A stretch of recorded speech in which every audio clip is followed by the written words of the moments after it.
All right, are we live or I was waiting on that music to cue, but I could be wrong. Oh, you didn't hear Well, the music? No, we No, didn't. we didn't hear it. Well, I did play it. You hear it now? Engage and rage. There it is. This is Voice of the People, USA Radio.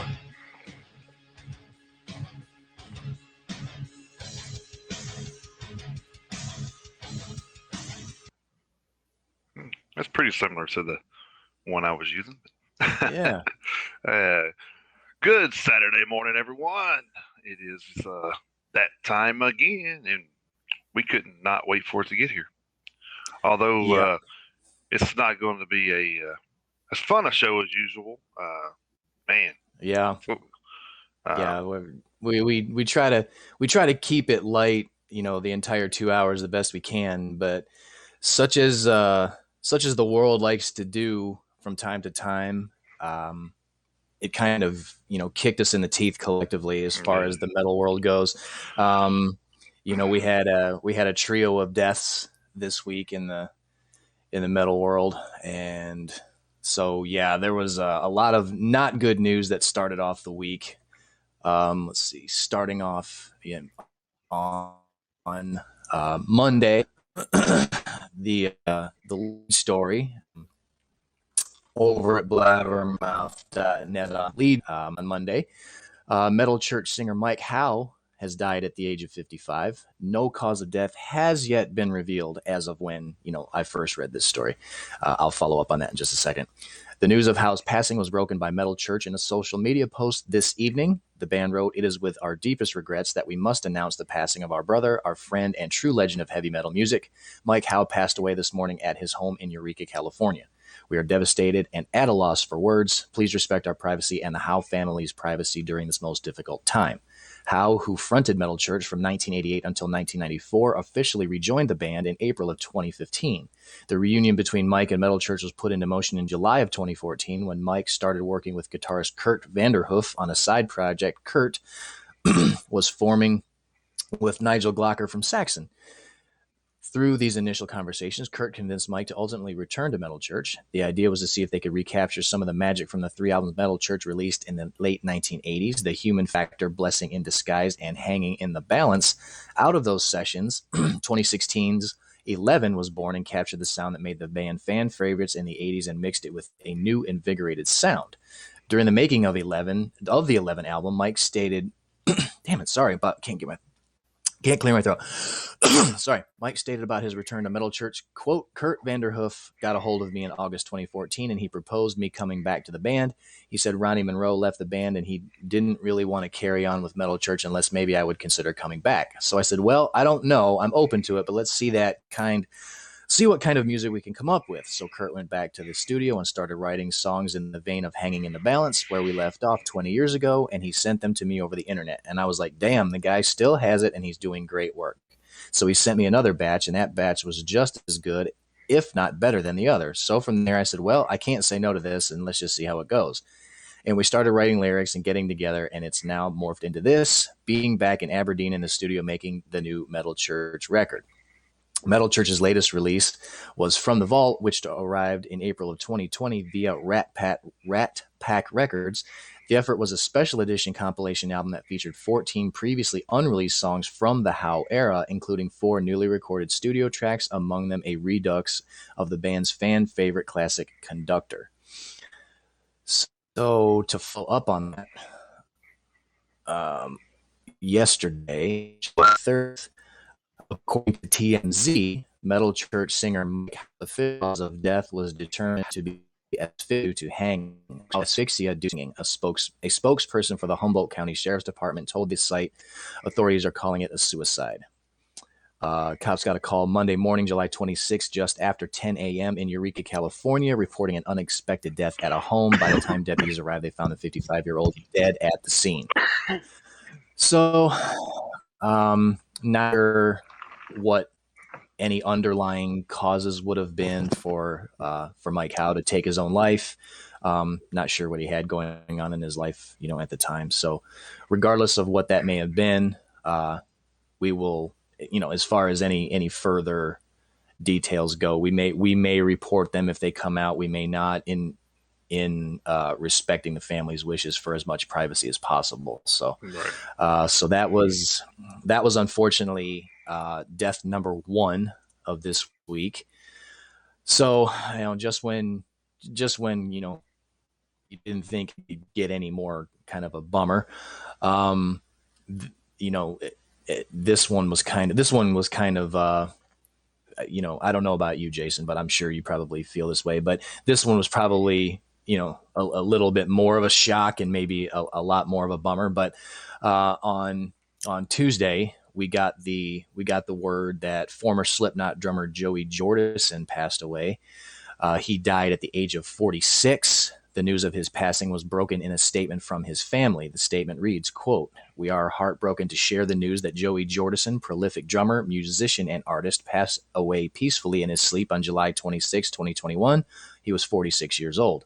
Joey's death has left us with empty hearts and feelings of indescribable sorrow. To those that knew Joey, understood his quick wit, his gentle personality, giant heart, and his love for all things family and music. The family of Joey have asked that friends, fans, and media understandably respect our need for privacy and peace at this incredibly difficult time. The family will hold a private funeral service and asks the media and public to respect their wishes."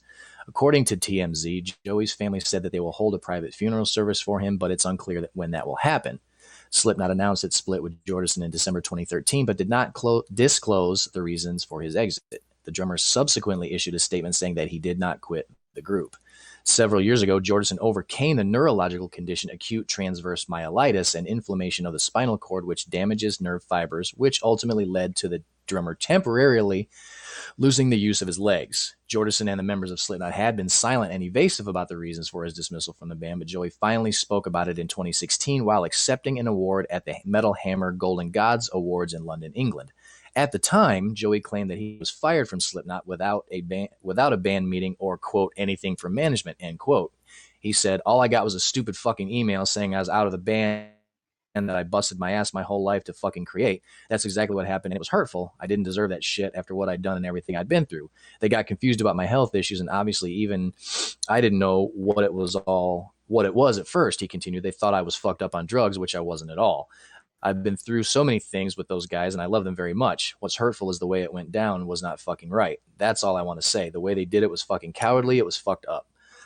Despite the circumstances surrounding his dismissal from Slipknot, Jordison praised the band's 2014 album, Point 5, The Gray Chapter, which featured his replacement, Jay Weinberg, as well as new bassist Alessandro Venturella, saying, "I listened to the whole record multiple times, I think it's great. It's fucking cool, and I'm glad they moved on."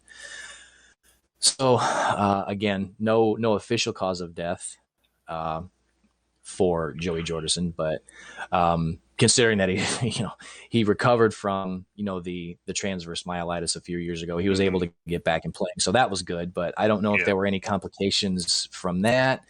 Who knows what that might have been? So, if we find out, we'll pass that along to you guys. At least I did like reading Corey Taylor's. I follow him on social media, and I did see him point out that he said without Joey there wouldn't be a Slipknot.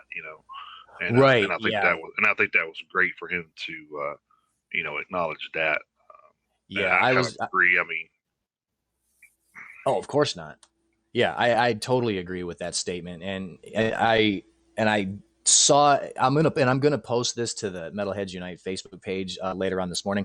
I actually saw where Slipknot had released their official statement and everything, talking about exactly what you were talking about. I read the same thing this morning, and they had posted a tribute video, and I'm gonna put that on the Facebook page this morning. I think it was about 8.5 minutes long, so I'm gonna post that for everybody to check out. But there's been no shortage of stories to Joey.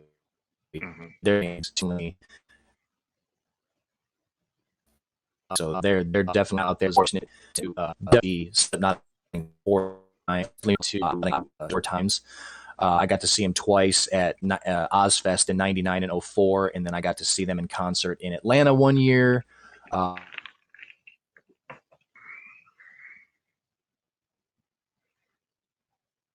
in Atlanta. And then I got to see them. I can't remember. I saw them again in Nashville, and I can't remember who was on. No, I think it was Trivium and Cambria. Yeah, I think that's who was on the bill at that show. So fortunately, I was able to see Slipknot 4 times, and if I remember correctly, all 4 shows were with Joey Jordison. So this would have been a few years ago since that show. And I posted a video of it the other day. I think it was either Tuesday night, the night that I first found out, or it was Wednesday morning. I posted a video of Joey's drum solo. Yeah. Where he was up on that elevated platform that turned and tilted forward and all that shit. So I posted a video of that. I actually got to see that at the Atlanta show, and it was pretty damn cool. Probably one of the coolest things I've seen at a live show. Probably not as cool as Tommy Lee's, what do you call it? His roller coaster rig that he had that one, on that one tour way back in the day. But I think it was during the I don't remember if it was Girls or the one after that. It may have been I thought it was Girls. Yeah. But yeah, it may. I'd have to look that up. But so it may not have. So Joey's rig may not have been as cool as Tommy Lee's, but as far as seeing it live in concert, that was probably the coolest thing I've seen live in concert. I didn't get a chance to see Tommy Lee play that rig live. So shout out to Joey for that. He was an amazing talent, and he will he's got a legacy that will live on for sure. So yeah. And then just to wrap this up real quick, so we can, I'm not going to gloss over it, of course, but to try to wrap this up so we can kind of move on and hopefully have a much more uplifting show after this. Right. Moving ahead to Wednesday, we found out that ZZ Top's longtime bassist Dusty Hill passed away at the age of 72. The band's Billy Gibbons and Frank Beard said in a statement, quote, "We are saddened by the news today that our compadre, Dusty Hill, has passed away in his sleep at home in Houston, Texas. We, along with legions of ZZ Top fans around the world, will miss your steadfast presence, your good nature, and enduring commitment to providing that monumental bottom to the top. We will forever be connected to that blues shuffle in C. You will be greatly missed, amigo," end quote. ZZ Top played without Hill last Friday night, July 23rd, at the Village Commons in New Lenox, Illinois, after he was forced to return to Texas to address a hip issue. Filling in for him at the gig was longtime guitar tech Elwood Francis. On July 21st, ZZ Top canceled its concert in Evansville, Indiana, because of a quote-unquote health issue within the band, according to local news outlet Evansville Courier and Press. ZZ Top kicked off its latest tour less than 2 weeks ago in Manchester, Iowa. The trek, dubbed A Celebration with ZZ Top, is scheduled to continue in August with dates in the South, Midwest, and Far West. A residency at the Venetian Theater in Las Vegas that had been postponed from last year is now set to start in early October. When ZZ Top announced the tour, Hill, who joined the band a year after its formation in 1969, commented, "They shut the door right after our 50th anniversary tour, and now it's back open. We're excited to get out there and play our music for everybody," end quote. Gibbons recently told Classic Rock magazine that he and his bandmates were working on ZZ Top's 16th album after he had completed work on his latest solo LP, Hardware. "The last laugh has yet to be heard," he said. While we were working on Hardware, I was sending the roughs that might not have been fitting for that, but we were certainly fitting for the ZZ thing. I get to tiptoe out of Hardware and back into ZZ, which is underway now." So yeah, Monday, Tuesday, and Wednesday, pretty shitty news coming out of those 3 days. And Jason, not a good start to the week. No, not a good start to the week at all. And Jason, I think I remember you posting something about how ZZ Top, they basically had the same original lineup basically for those full 50 years. Yeah, they're the longest active band with the original lineup. Right, there you go. Yeah, that's and that is, I mean, that's an insane feat in and of itself. Yeah. I mean, and if you ever watched the documentary on those guys, I can't remember if it was on Netflix or Amazon. It was on one of those channels I was watching. Maybe it was A&E. I can't remember. I was watching like the ZZ Top documentary, and man, it was. I mean, it's a wonder. Like once you watch it, man, Beard had a pretty rough go of it. He lived the rock star life where the rest of them didn't. So it was Right. kind of a it's a miracle they are together, because I mean most bands split up for some of the stuff that they endured. So Well, hell, kudos to them. bands have split up. Yeah, and hell, bands have split up for a hell of a lot less than that. So Oh yeah. yeah. So I mean, So, but it's it was sad. good. Like, what's so sad is we had, that's one of my wife's favorites from the, classic rock era. We were going to go see them whenever the COVID hit, and then of course they canceled everything. So for Mhm. her, it's kind of like rough, because it's one of those. I mean, I guess I could compare it to Pantera for me, because that's like one of my biggest things is I never got to see those guys live, and Right. it's like it stings not to be able to see one of your favorite you know Yeah. artists Yeah. perform live. So Yeah. I can Well, definitely relate to what she's yeah. going through. But Yeah. so, Well, but I mean, we can go out there and watch them, now if they come by, but it's still not going to be the same without Dusty. So. right. Yeah, that's the thing. I was just about to say that. I mean, they actually played ZZ Top last night, I believe, if I remember. I think I see it. Oh, damn it. As the top plays so last night. So obviously, like you said, it wouldn't be the same. I Obviously mean, the band that, is missing an integral member. So right.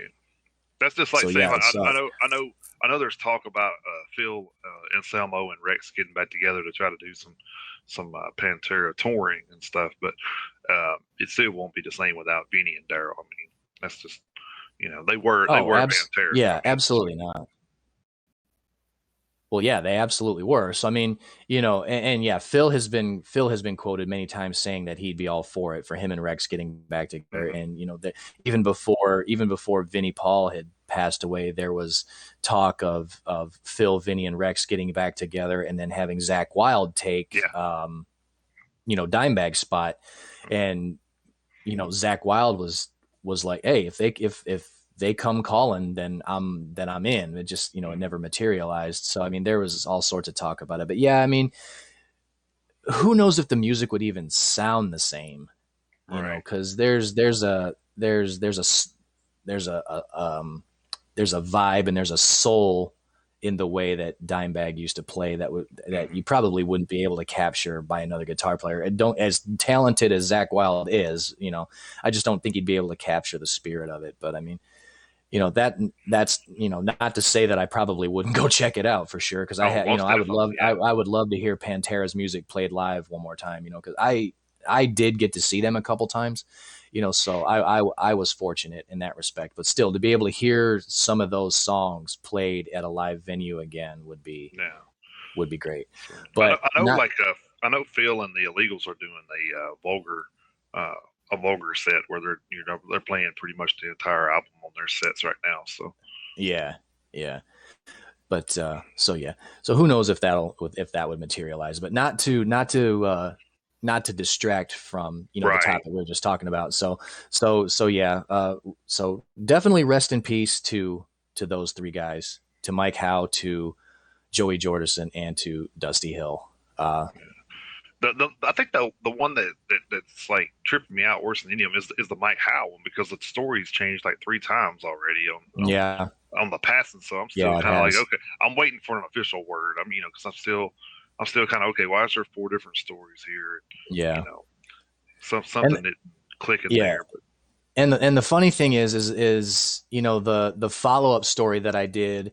I mean, they said that the official cause of death was asphyxia from hanging, but that came from TMZ, so I don't know if TMZ got it from, I think they may have gotten word from the county coroner, but I don't know. It just, whenever I see TMZ, I'm like, okay, grain of salt time, maybe a little bit. But Yeah. you're right. You know, the initial story that came out Monday when his passing was officially announced, you know, is they said no cause of death has been revealed, but they also said cops said that, you know, there was no how did they put it? They said there were no drug or alcohol related paraphernalia found around the body or something like Right. that. So I guess they were trying to rule out, you know, drug or alcohol issues right off the bat, but that was before the follow-up story had come out about TMZ saying that they found him, that he had hanged himself. Right. So, you know, I know who the knows? bandmates come out. I think the bandmates come out the following day saying something about he was a victim of big pharma. Yeah, they did. So I'm not They sure did. if that had anything to do. So people don't understand. Like you know, they were giving them shit about that. People were like, "Oh, well, you're trying to push your political status and over a death." And I don't agree with that because people need to understand that the people that are suffering from what big pharma's putting out there can easily slide into the suicidal tendencies. So, um, Well, yeah, with the so I amount of mean, that kind of can go hand in hand. So, yeah, I mean, it may the two may have not been directly related, but with, you know, right, the amount of, you know, medicines and all these pills that some of these doctors try to push on some of these guys. I mean, it can be a slippery slope, and the after effects can lead to stuff like that. You know, it does mm, happen. So, but yeah, I did see that story where they came out and said that, and I think I think that story came out Wednesday, and I think Thursday they kind of yeah, retracted, yeah, posted a retraction. So it's been, of course, it's been a hell of a week for those guys. yeah, Not to make jokes, but I mean they've been in a glass case of emotion, I'm sure, and so I can only imagine what they're going through. So maybe went about it maybe a little bit of the wrong way, but you know, that's kind of to be expected when you lose a friend like that, and at only 55 years old. right, Hell, Dusty Hill was 72, and I mean, you say, well, 72. I mean, who knows? It could have just been natural causes, and it may have been, because supposedly he passed away in his sleep. Joey Jordison passed yeah. away in his sleep. Yeah, And the Joey Jordison one kind of like hits home more for me. I guess because he's more my age, so right, it's kind of yeah, you know. So I'll say this, and I'll kind of back off from all this. But right, if it winds up being a natural cause thing, then it definitely will relate to what I preach a lot of times is no matter how old you are, please at least do a yearly checkup. You know what I mean? You need to make sure mm-hmm. everything's running and doing what it's supposed to do. And I, I don't know. I guess I do it more because my dad's side of the family has a lot of heart issues. I don't have anything going on. I mean, I'm usually pretty active, and I don't do any. I don't smoke. I don't do much. I do casually drink, but it's nothing like. I don't throw back a 12 pack or go out and do 10 Long Island teas anymore. Right. Yeah. But, I mean, hell, when we're sitting outside around the fire, I might see you nurse a beer or two, but yeah, it's very rare. So yeah, so I mean, I try to take care of myself, and that doesn't mean that I go and work out 6 days a week. That's not what I mean. I just mean I try to, eat, eat pretty healthy, and I try to keep it a little active and mm-hmm. Keep everything kind of moving like it's supposed to. So, right. Yeah. But you think about just amazing to me that this ZZ Top in their 70s are out there on the road doing their thing, and I mean hell, Alice Cooper, same thing. So, right. Yeah. I'm actually just bought tickets to go see them. Yeah, I'm probably gonna snag a pair of those later today. Yeah, or yeah. Well, tomorrow too. it's So not a bad deal. So, hell if no, you don't know $20. Shit. yeah, if you guys don't know what we're talking about, Live Nation's doing a special on certain shows now, not everywhere, but certain shows to certain artists. They're doing $20 seats for I think Alice Cooper. They got some shows for Priest, and Mm-hmm. the Priest show didn't have the Nashville date on it. It had the I think Atlanta date was the closest one to us, but Okay. Yeah, but I That's to me, if I'm going to see someone like that I'm really into, I want to be a little closer anyway. right. If Agreed. I was going to see, you know, just say Five Finger or In This Moment or somewhere, somebody I've seen a dozen times came out and $20 seats, and I'm like, yeah, I'll go watch them and sit in the nosebleeds because I've done, I've been there, I've been up on them, so so Hmm. so I mean, it's just one of those things. But yeah, if you are interested in any cheap seats, I guess you can go over to Live Nation. And they got a list of artists and venues there. So Yeah, go take advantage of the cheap seats while you can, because I guarantee you, this is probably as far as Live Nation goes, this is probably a one-time thing. yeah, they do this. They do this once a year, I think, and it's Oh, do usually they? just a Okay. yeah, and it's usually just a weekend type deal. It's usually like 3 days. Oh, okay. I actually think it's Friday, Saturday, and Sunday. So All right. Okay. Well, yeah, you guys go take advantage of that deal. Go see a show. Go get out and go see a show. yeah, and go support these guys. They've been on lockdown too. So Yeah, exactly. They're getting out, so everybody else should get out and go see them. So, all right. So So I'm like gonna I try to say, move. I'm gonna try to move yeah, over to some more enlightening news, I guess. yeah. Let's Uh, please let's do that. Yes. yeah, I'm gonna shoot this one over from Blabbermouth. German Thrasher's Destruction performed without founding guitarist Mike Siffinger on July 16th at the Area 53 Festival in Leoben, Austria. Earlier Friday, July 30th, Destruction frontman Schmeier took to his Facebook page to address questions about Mike's absence, writing, quote, I have received several messages while we have played with a different guitarist in Austria at Area 53 Festival, and I understand your concern. As much as I know, Mike is doing okay. Thanks for writing and asking. He then clarified, well, he is not really answering my emails. Communication is difficult at this point, so I'm not sure how he is doing. There was a problem that led to the decision to carry on without him for now, and there will be a statement in August explaining the situation. I am in this weird situation to lead and the band in difficult COVID times, and we have been very productive and have already recorded the new album and are fully confident and ready for the festivals coming up. Please understand that this is a super difficult situation for me, and we will release a statement when all things are sorted and cleared. Planned is for August 19th for the official statement. Nevertheless, Destruction will continue to thrash till death. Sorry about these uncomfortable news. It was not my decision. He decided to leave the band. Please stay tuned for the official statement ASAP. So, Destruction fans, you might have a new guitarist to praise, I guess. So, I don't know how you would say that. But, I mean, I just like, I don't know much about Destruction. I know a few songs. I don't really follow them like I do a lot of bands. But but yeah, so I don't really know the guys that personally to know, you know, if he's like the best guitar player they ever had or what. I don't know. So it's Right. hard for me to make an opinion about something I don't know a lot about. So I'm not here to I'm not here to lie to you guys and say that, oh yeah, this is this and this and that. That's not who I am. If I don't know, I'll tell you I don't know. So yeah, like we've said before, it's hard to Yeah. keep up with metal bands as many as there are. So we do the best we can with what we got. Yeah. No kidding. Yeah. No kidding. Yeah. So I'll stick with All Blabbermouth right. because I know a lot of your news was what you just read. So I'll kind of do a little catch up here. All right. And I'll stay with Blabbermouth. After a 25-year absence from touring in North America, Ugly Kid Joe made their long-awaited live return to American soil on September 9th, 2021. Wow. Or Ugly Kid I Joe. guess I'll be will damned. make, yeah.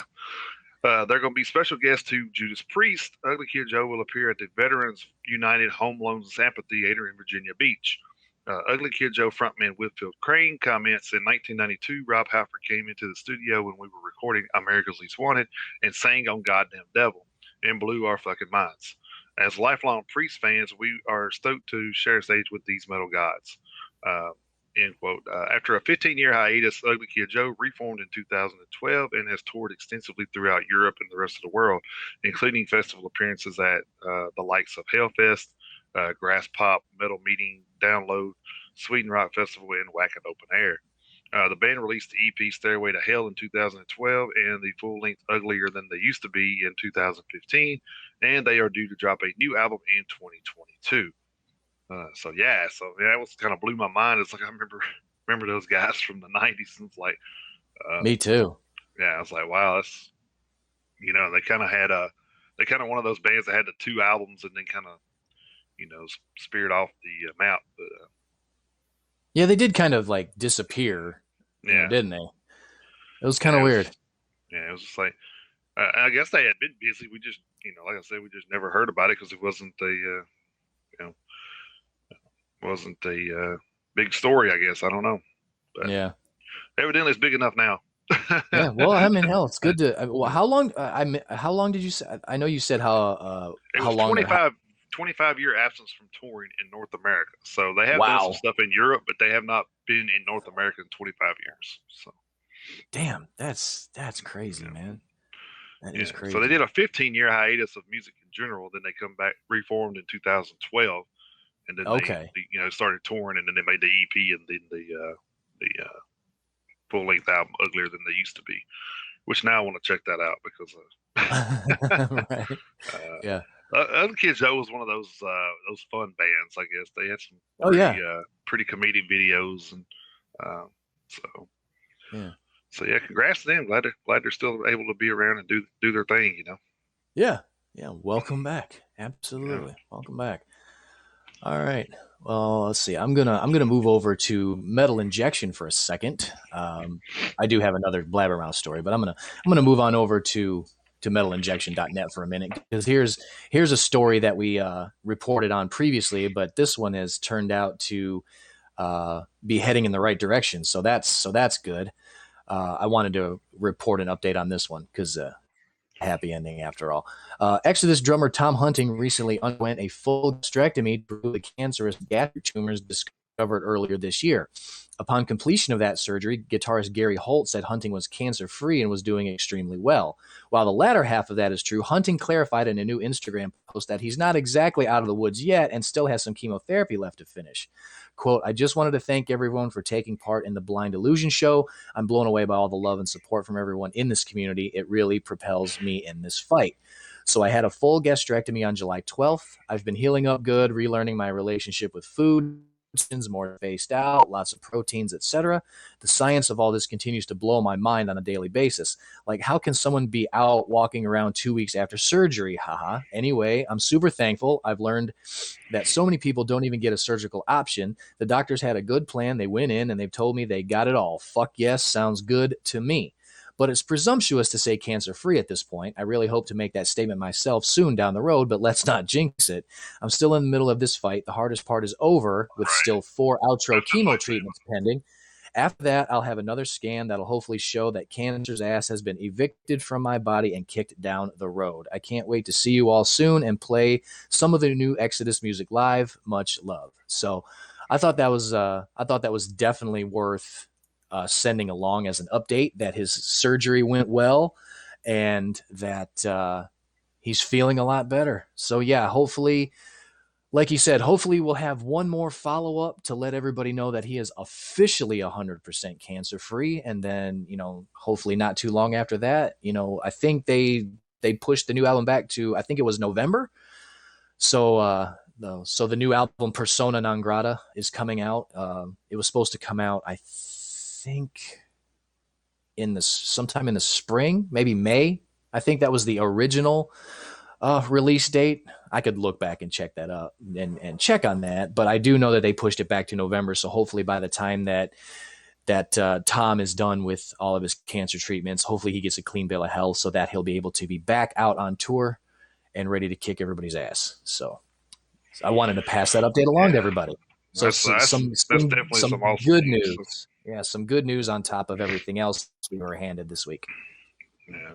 So we definitely needed something to raise our spirits, that's for sure. So. Yeah, exactly. Yeah.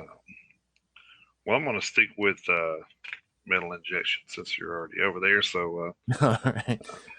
Autopsy recently split with their bassist Joe Trevisano, who played with the band for the past 11 years. Autopsy vowed to continue on with a new bassist, and now we know who that will be. The band has now announced that Greg Wilkinson from Brain Oil and Leather Glove as their new four-stringer, who you might know from the aforementioned bands or as the owner of Earhammer Studios. Greg Wilkinson is confirmed as the madman to provide the four-string thunder for Autopsy. He's a good bud of ours, and we are well acquainted with his crushing musical skills. We know you're going to be as stoked as with our choice as we are. Give him a nice big welcome, will you?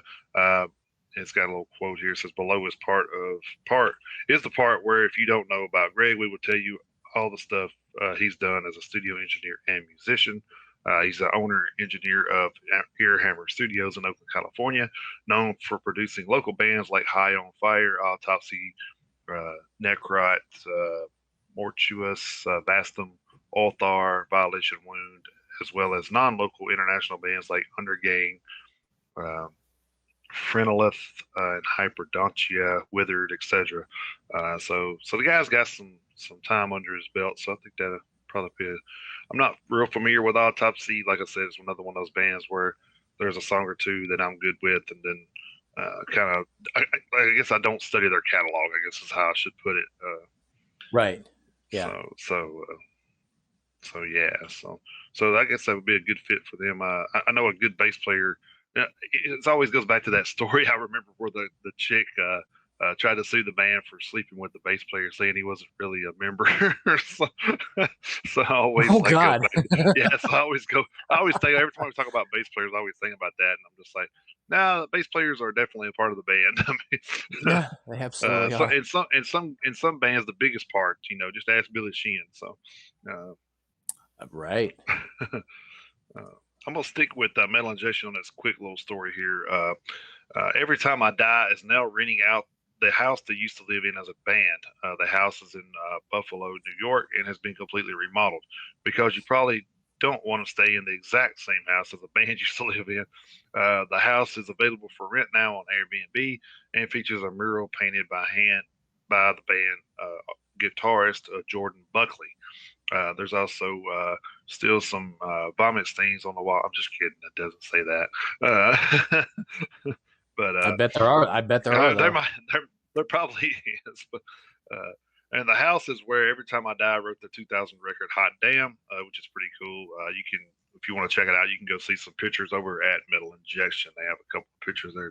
That's pretty cool. Unfortunately, probably jacked the rent up just because of the provenance. Just because they owed, yeah. And then the mural that the guy painted on the wall. So yeah, so that probably has some increased value. Yeah, or perceived value. Yeah. Of course, where did you say the house was? Was it in California? No, it says Buffalo, New York. So. Buffalo, New York. I don't know why the hell I thought you said California. Yeah. Well, the story before that was in Oakland. Yeah. So. Oh, that may be why. That's probably yeah. That may be why. Yeah. Yeah, Buffalo. Jesus Christ. Yeah, wait till the 3 feet of lake effect snow show up during the winter. yeah. Jesus. God, I don't know what would be. I don't know what would be worse. When they wrote their best music, they had to be stuck in there together. Right. Yeah, they were snowed in. Yeah. Yeah, I wouldn't doubt it. Right. Yeah. But yeah, I mean that'd be kind of cool to say, yeah, I live here and these guys lived here. Yeah, so that'd be kind of neat. So it's an Airbnb rental. So, I don't think it's a rental. It's like, for Airbnb. So right, to be able to stay there while you're visiting. Yeah. Now see that I'd probably do that. Like if I was up there for a week, I'd probably do that. Yeah. Those are usually cheaper than hotels anyway, so. Well, yeah. I mean, we've done a few of those on some trips we've taken. It's a little more comfortable. It can be. So yeah, if you do some research and you find the right place, yeah. So, but yeah, that would be pretty cool to check out. All right, I am going to actually go back to Blabbermouth here for just a Hey, second. so hey, I've got another story. I'm sorry, Chris. I need to interrupt just for a second because I know Dan's listening on here. I'm already getting Oh, okay. feedback from people from Facebook saying that they can't watch the video on Facebook. Uh-oh. So yeah, and it's like this kind of went on with Dan and him show the other night. I was messaging him and I was like, "Hey man," I said, you know, where me and you shared the show on Facebook. When you go back and look, it says content not available." So, Oh, man. yeah, so I don't know what the hell's going on with that, but it's a little ridiculous. But so Good Lord. I always thought, well, maybe it's just because they did the politics side, but no, I guess it's just because we got VOP on our name, I guess. But could be. It could be. yeah, but then they had like the part where I actually went on to Haps and then tried to comment. It wouldn't let me. I'm just like, what the fuck? Oh, good God, man. I guarantee you. I guarantee you that Dan is itching for the new rollout. I know he is. Yeah. I know he is. Am I. I mean, I'm ready to. So yeah, I am too. Yeah, but good Lord, I know this is something he's been looking forward to for a long time. We all are, but I know he's dying. I know he's dying for it. Yeah, not to intrude on our news here, but if you haven't heard, the platform has been picked up by Roku, Fire TV, and Apple TV, and that's something that we're working on transferring over to. I mean, we're still going to be on these platforms as well, I believe, but I think that's going to be like the biggest thing that we're going to try to focus on. So I think that's going to be coming somewhere in the near future, in the next month or so. So just hang with us, and we'll let you know as soon as we know. So. Yeah, I think he said by the end of August the rollout's going to happen, and then when it does, I mean, you would basically almost literally be able to find us anywhere. Right. Yeah. And I'm pretty much on demand. So yeah, and I'm that's not really an exaggeration. Once the new rollout happens, you'll be able to pretty much find us almost anywhere. Yeah. You know, we'll even be on your TV. Which I'm looking forward to. That may be a little bit more my comfort zone anyway. So, right, yeah, yeah. All right, but definitely not to digress. Right. Yeah, moving back over to Blabbermouth. Oh no, hey, we're plugging our own show, man. We're plugging our own show. That's true. All right, moving back over to blabbermouth.net for a minute. Wendy Dio, wife and longtime manager of Ronnie James Dio, has confirmed that there are about 3 songs from the legendary heavy metal singer that may eventually see the light of day. Ronnie James Dio, best known for his work with Black Sabbath, Rainbow, and Dio, died of stomach cancer 11 years ago at the age of 67.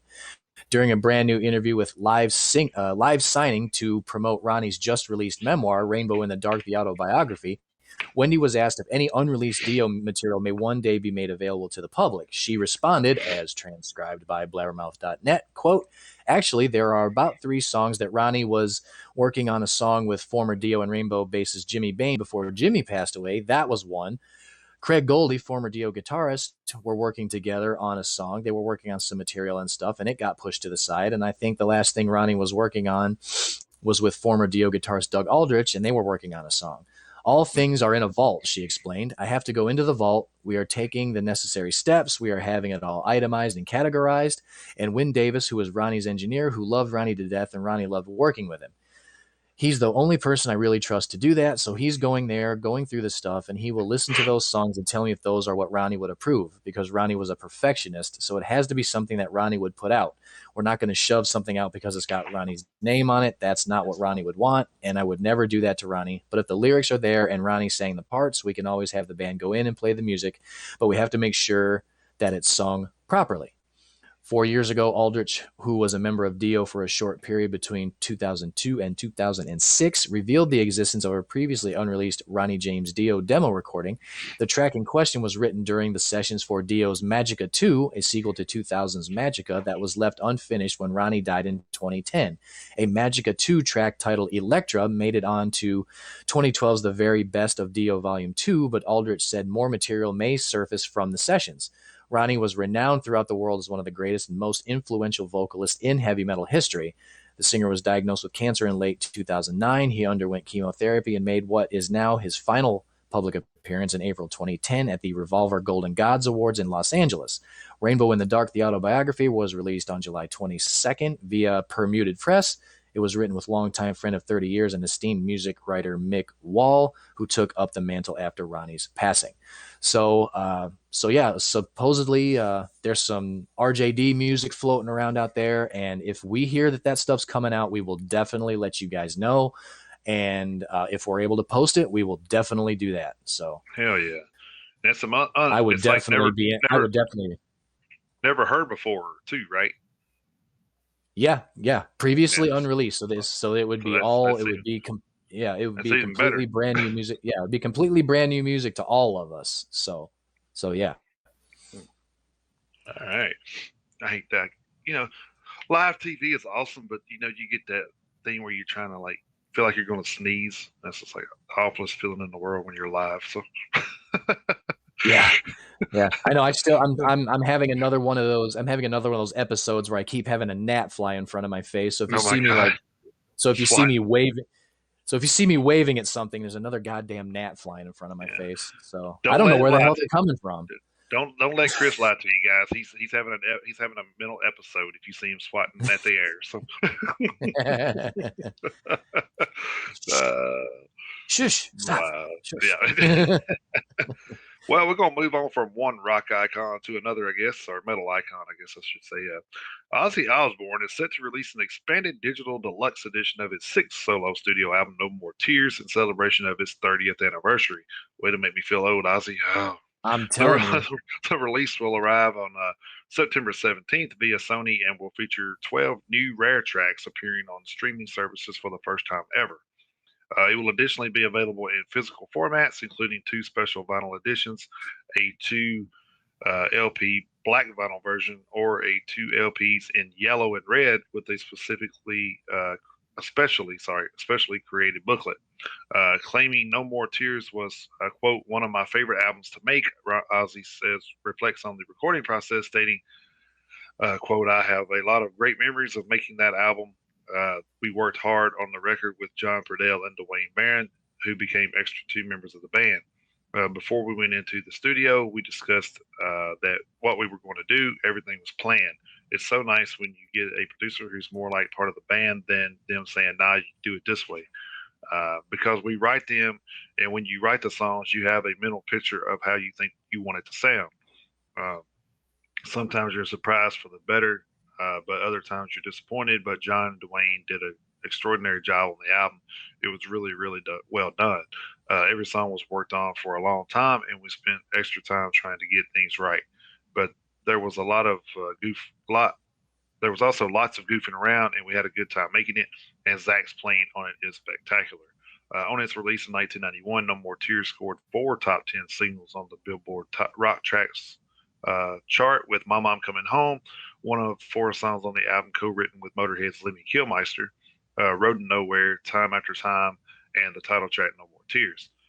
No More Tears also made number 17 on the UK album charts, number 7 on the US Billboard 200 album list, and is now certified quadruple platinum. So pre-order the No More Tears expanded edition now. It didn't tell me where we could go for them. I'm sure Ozzy's got it on his any of his social media sites there. So yeah, but I'm telling you what, man, cool. between Metallica's, the 30th anniversary of the Black Album, the Judas Priest 50th anniversary box set coming out, and now the 30th anniversary of No More Tears, we're gonna go fucking broke buying all this shit. Yeah. I'm already going broke for all the concerts, so I can imagine when this comes out. So, of course, speaking of which, Ticketmaster finally, sent me an email saying they refunded my money for, the Megadeth tour that was canceled 3 months ago. So, I guess that's better late than never, I guess. Yeah. I guess they were kind of waiting closer to the time of the show. I don't know. I guess that could be, but I don't know why you canceled it. I mean, the venue didn't do it. You did, the event, whoever put the event planner did it. So, Yeah, So they it's should. it's not like they were gonna uncancel the tour all of a sudden. Oh yeah. You know what? Never mind. I was just kidding. Yeah. All right, let's see. I got another one over here at blabbermouth.net. Gibson, the iconic American instrument brand, has announced an official brand partnership with Metallica guitarist Kirk Hammett. The new partnership will span across Gibson brands, including Gibson and Epiphone guitars. It's a really great and exciting time for me to be joining forces with Gibson, says Hammett. I look forward to achieving great things together in the future. End quote. It's an honor to welcome the icon, the Ripper, Kirk Hammett, back to the Gibson family, says Cesar. I still can't say this guy's last name, right? I don't think. Gakian? I don't know. Brand president, Gibson Brands. Kirk has been carrying the flag for hard rock and heavy metal for decades, and his Gibson guitars have been there with him from the very beginning. From his first Gibson, his 1979 Flying V, to Greenie and everything in between, Gibson guitars have been an integral part of Kirk's sound. All of us at Gibson are looking forward to his collaboration and are grateful that Kirk has trusted us to begin a new partnership, end quote. Born in San Francisco in November 1962, Hammett quickly found himself obsessed with watching monster movies and reading books and comics. Transitioning through his teenage years meant taking up a guitar and teaching himself how to play by ear for hours on end. In 1979, Hammett named and founded the metal band Exodus. I did not know that. I did not know that. I can't. I didn't know believe he I didn't know founded it. That's crazy. that. And I didn't either. Founded and named the band. I did not know that. Wow. I mean, I knew he Shit. played in it, but I didn't know he founded it. That's Right. cool. Yeah, I didn't know that. The things Learned we something. learn. Learned something new today. After recording a 3-song demo in 1982, Hammett was called out to New York to audition for Metallica, and by the time Kill 'Em All was released in July of 1983, he was officially part of the Metallica plan for world domination. Adding his style and passion into the mix helped define and shape the sound of Metallica as they grew into the band they are now, and Hammett's solos and signature licks have inspired a legion of musicians young and old. From Hammett's early sonic experiences with a guitar out of a Montgomery Ward store catalog. God damn, you remember Montgomery Ward, Jason? Vaguely, yeah. Jesus, I remember like talks about it, but I don't think I've ever actually seen one of those. I actually remember Montgomery Ward. Good Lord. Anyway, out of a Montgomery Ward store catalog special, progressing to hit Hendrix vibes with a 78 Fender Stratocaster, then moving on professionally to Gibson Flying Vs and Les Pauls, and customized ESPs. It goes without saying that Hammett is a guitar geek and has an affinity for anything with 6 strings, including his 1985 Jackson Randy Rhoads Flying V or a frequently played Gibson 59 Les Paul standard that once belonged to the immortal genius of both Peter Green and Gary Moore, affectionately known as celebrated worldwide as Greenie. Now, as Metallica celebrates its 40th anniversary in 2021, Hammett is ready to let those strings shine once again. So, congratulations to Kirk Hammett, and congratulations to Gibson. So that was very cool. All right, it's segue time. Imagine that. Sweet. Love a good segue. This is over from Metal Hammer. Guitar manufacturers Gibson are launching a record label, and its first release will be the new album from Slash featuring Miles Kennedy and the Conspirators. An album title and release date have not yet been announced. Launched in association with major label BMG, Gibson Records Gibson Records says a statement, work with Gibson artists to produce, record, and promote their music to fans around the world, spreading the power of their music, creating, building, and delivering guitar-centric music across genres to fans across the globe, end quote. It's an honor to be the first release on the new Gibson record, says Slash. It's a zenith in our partnership for sure, and having worked so closely with Gibson for so long, I know they will be a label that genuinely supports their artists creatively. Not just me, but all the artists they choose to work with. Is perfect. Launching a record label that is in service to our artists is the natural evolution of our 127 years of history, adds, here we go, Caesar Gayakin. And I'm right there with you. I don't know how to say. I don't know how the hell to say that guy's last name. Well, maybe when we get big, we can have him on the show. Like I said, he can pronounce it. Right. President of Gibson Brands. Gibson Records will work with Gibson artists to capture, record, and promote their music under an artist-friendly partnership. The new label marks another step from Gibson away from its core business of guitar and guitar accessory manufacture. Last month, the company opened an 8,000 square foot mega store, the Gibson Garage in Nashville, while in January they launched an augmented reality guitar instruction app. So, man, they've been pretty busy during this this little time of lockdowns and stuff. Mm-hmm. So I guess that's what you got to do, though. Yeah. All right. So moving Yeah, you on. gotta find something to keep yourself from going crazy for sure. Right. So I skipped one story just so I could segue off of yours. So Sweet. Yeah, that's totally fine. Yeah, staying over at Metal Hammer, this one's kind of interesting. Once again, Metal has combined its mighty forces with the power of the internet, and the results are hours of riveting entertainment. In a new TikTok, Metal fan Larry Helton takes viewers on a trip to his local supermarket as he lists items that we can only assume he's planning on buying as part of his weekly shop. And by list, we actually mean his brutal screams in true metalhead fashion. Captioning his domestic escapade, buying groceries metal edition, Helton storms the shop as he screams out for Doritos and coffee, macaroni and cheese, and 2% milk, and much more. And if one paltry video isn't enough for you, fear not. Helton has continued his series with more metal editions of trips to supermarkets. The one that really slapped a smile on our faces, though, is his metal fruit and veggies video, where he films the reaction of people witnessing his screams in the store. Spoiler alert, they do not look happy. Oh, wow. I actually which makes me happy. I haven't looked at any of those yet, but I got to go check that out. Oh, I'm definitely going to go check those out. That sounds hilarious. So yeah. All right. Reminds me of that. It reminds me of that episode of Metalocalypse where the band goes to the grocery store. Oh yeah, that's right. Yeah.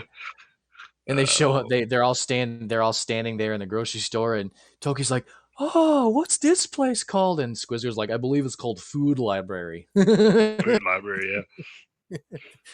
They're all walking around the store, and at one point, Nathan Explosion gets on the grocery store, the PA system, and starts screaming shit into the phone. It says, like, price check, clean up on aisle 6, rotten body landslide.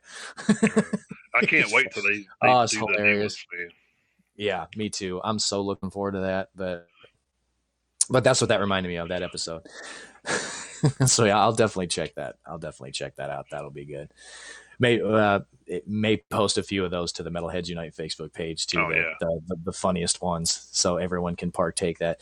And speaking of the Metalheads Unite Facebook page, we are actually we've gotten kind of a surge in membership here lately. It took us a while to get to 200 members. But over the last couple of weeks, we've gotten up to, I think we're 220 or 222 or something. So yeah, sort of. Actually, we've gotten a little bit of a surge over the past couple of weeks. So that's been cool, and we appreciate everybody who wanted to come by and become members of the Facebook group. So that's very cool.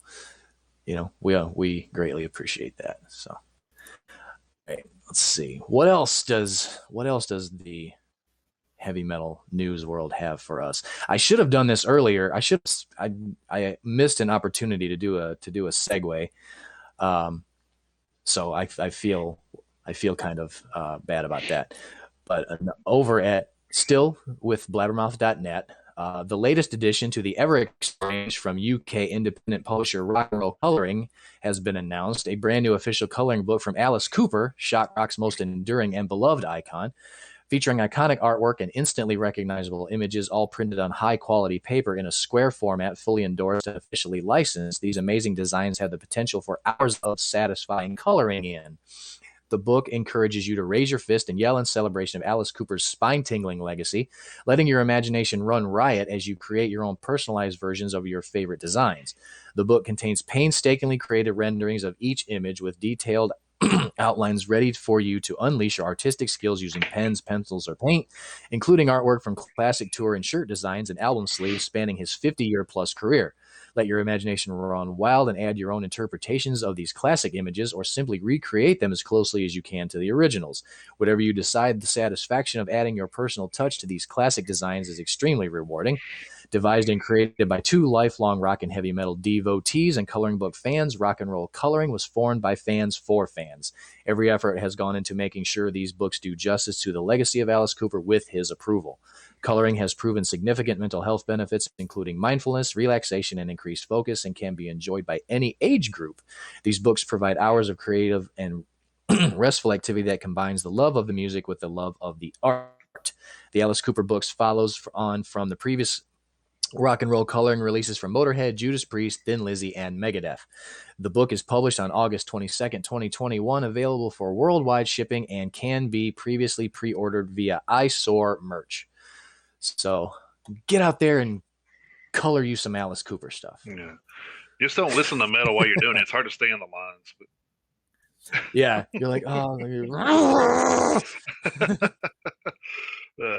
shit. and over to Kerrang for one story here. Suffolk extreme metal legends Cradle of Filth have just shared details of their upcoming 13th album, Existence is Futile, the follow-up to 2017's Cryptoriana. There we go. The Seductiveness of Decay is due out on October 22nd, with Danny Filth explaining that it is about damn, I cannot talk today. Existentialism, existential dread and fear of the unknown. Oh my God. The frontman continues of this coincidentally timely subject matter. The concept wasn't created by the pandemic. We'd written it long before that began, but the pandemic is the tip of the cotton bud as far as the way the world is headed. You know, I guess the title Existence is Futile does sound a little morbid, but again, it's more about recognizing that truth and saying that everything is permitted because nothing really matters, which mimics the occultist Aleister Crowley's maxim. We all know we're going to die, so we might as well indulge life while we possess it. The final track on the album, Us, Dark, Invincible, really drives that point home. Also, the artwork for this record was created by Latvian visionary Arthur Burzins. I guess that's how you pronounce it. I have no idea. Who also dressed the last two albums, and that reeks of exceedingly beautiful yet apocalyptic too. Existence is Futile was created at Grindstone Studios in Suffolk with Scott Atkins from Devilment, Benediction, and Vader. It's 12 tracks long with 2 bonus songs and runs a total time of 54 minutes, which kind of weird they put Vader in there because I just shared a video from them too. Right, yeah. I did Cradle of Filth and Vader the same day, actually. That was pretty interesting. So I guess that producer's been a little busy too. Yep. Absolutely. So Cradle of Filth fans, there you go. You got something to look forward to.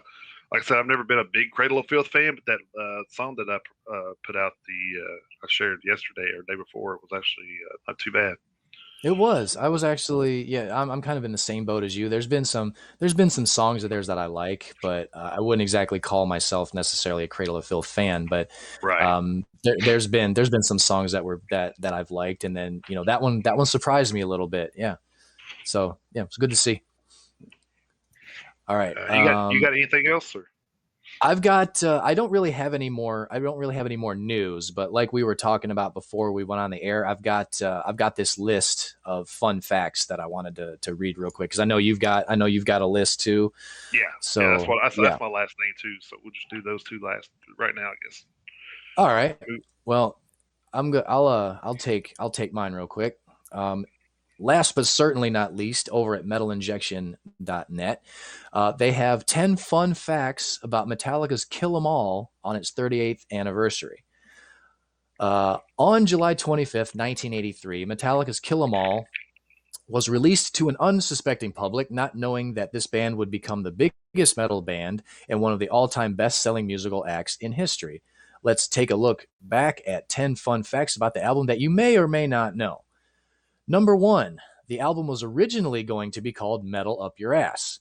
Mhm. Metallica did not give a fuck in 1983 and were walking around LA like they owned the place.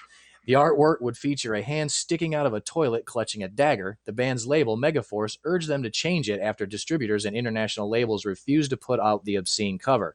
The design eventually became an iconic Metallica t-shirt, and I've seen that t-shirt. Yeah, that doesn't look fun, that hand with the knife in it coming out of a toilet.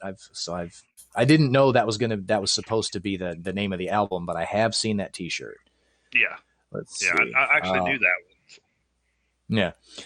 Number 2, Cliff Burton came up with the title Kill 'Em All. Of course he did. The title came to the Metallica bassist after being upset with quote unquote timid record distributors and saying, why don't we just kill them all? So there you go. Straight and to the point. And Yep. also belies the point that you and I made.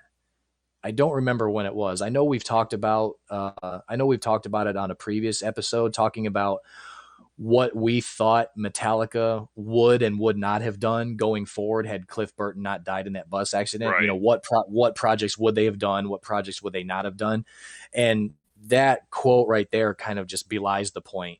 He was kind of, I wouldn't want to say he was a driving force, but he had a lot of influence in the band when he came over. Right. So, it would have been interesting. I could see him a couple of times during their career going, "No, we're not doing that shit." Yeah, exactly. Like, well, how about this? No, and all right. And they definitely wouldn't have left the bass out of Injustice for All. That's for damn sure. Hell no, they wouldn't have. Absolutely not. All right, number 3. This one I knew, and I think a lot of people knew this one anyway. But number 3, Dave Mustaine was kicked out a month before recording. If you haven't seen the Metallica episode of VH1's Behind the Music, you are missing out on one of rock's greatest tales.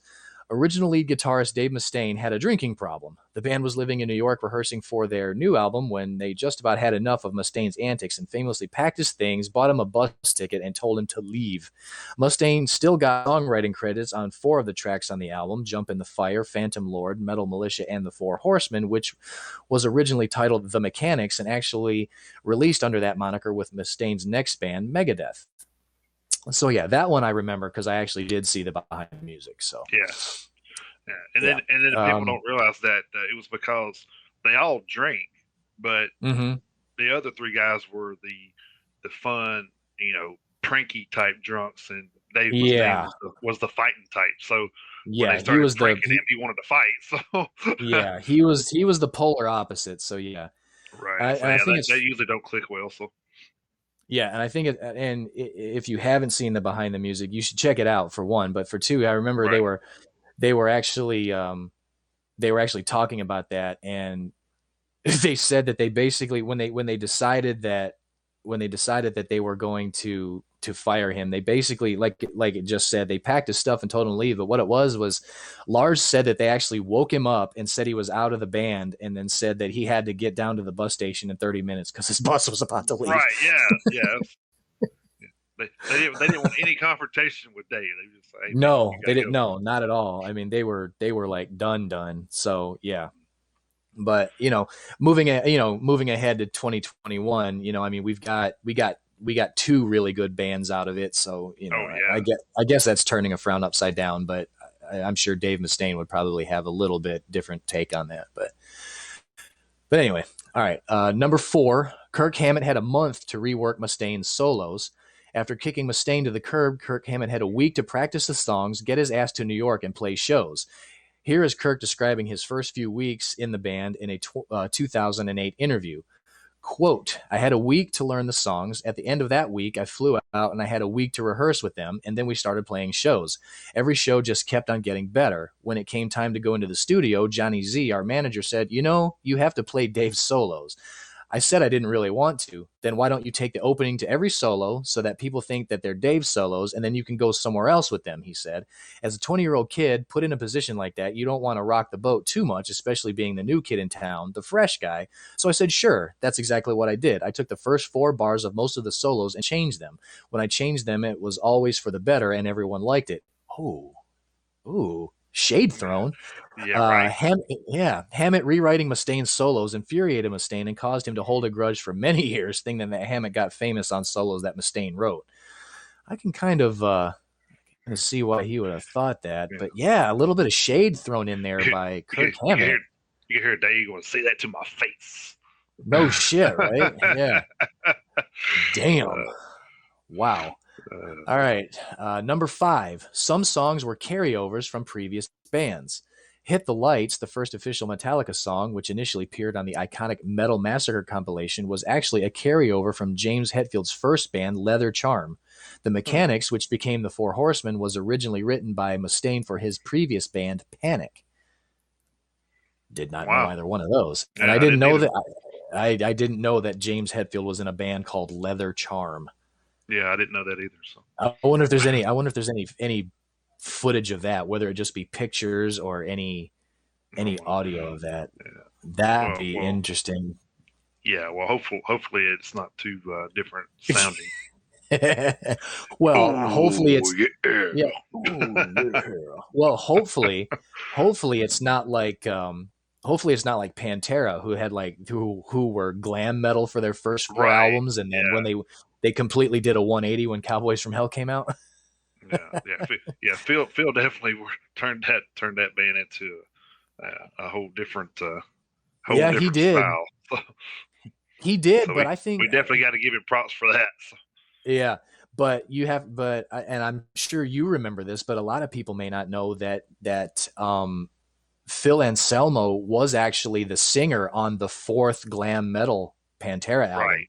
Right. So he didn't show up just for the Cowboys from Hell album. He actually took Terry Glaze's spot on that 4th album before Cowboys from Hell came out. So Phil Anselmo was actually part of Pantera's glam metal days too. I don't know if a lot of people remember that.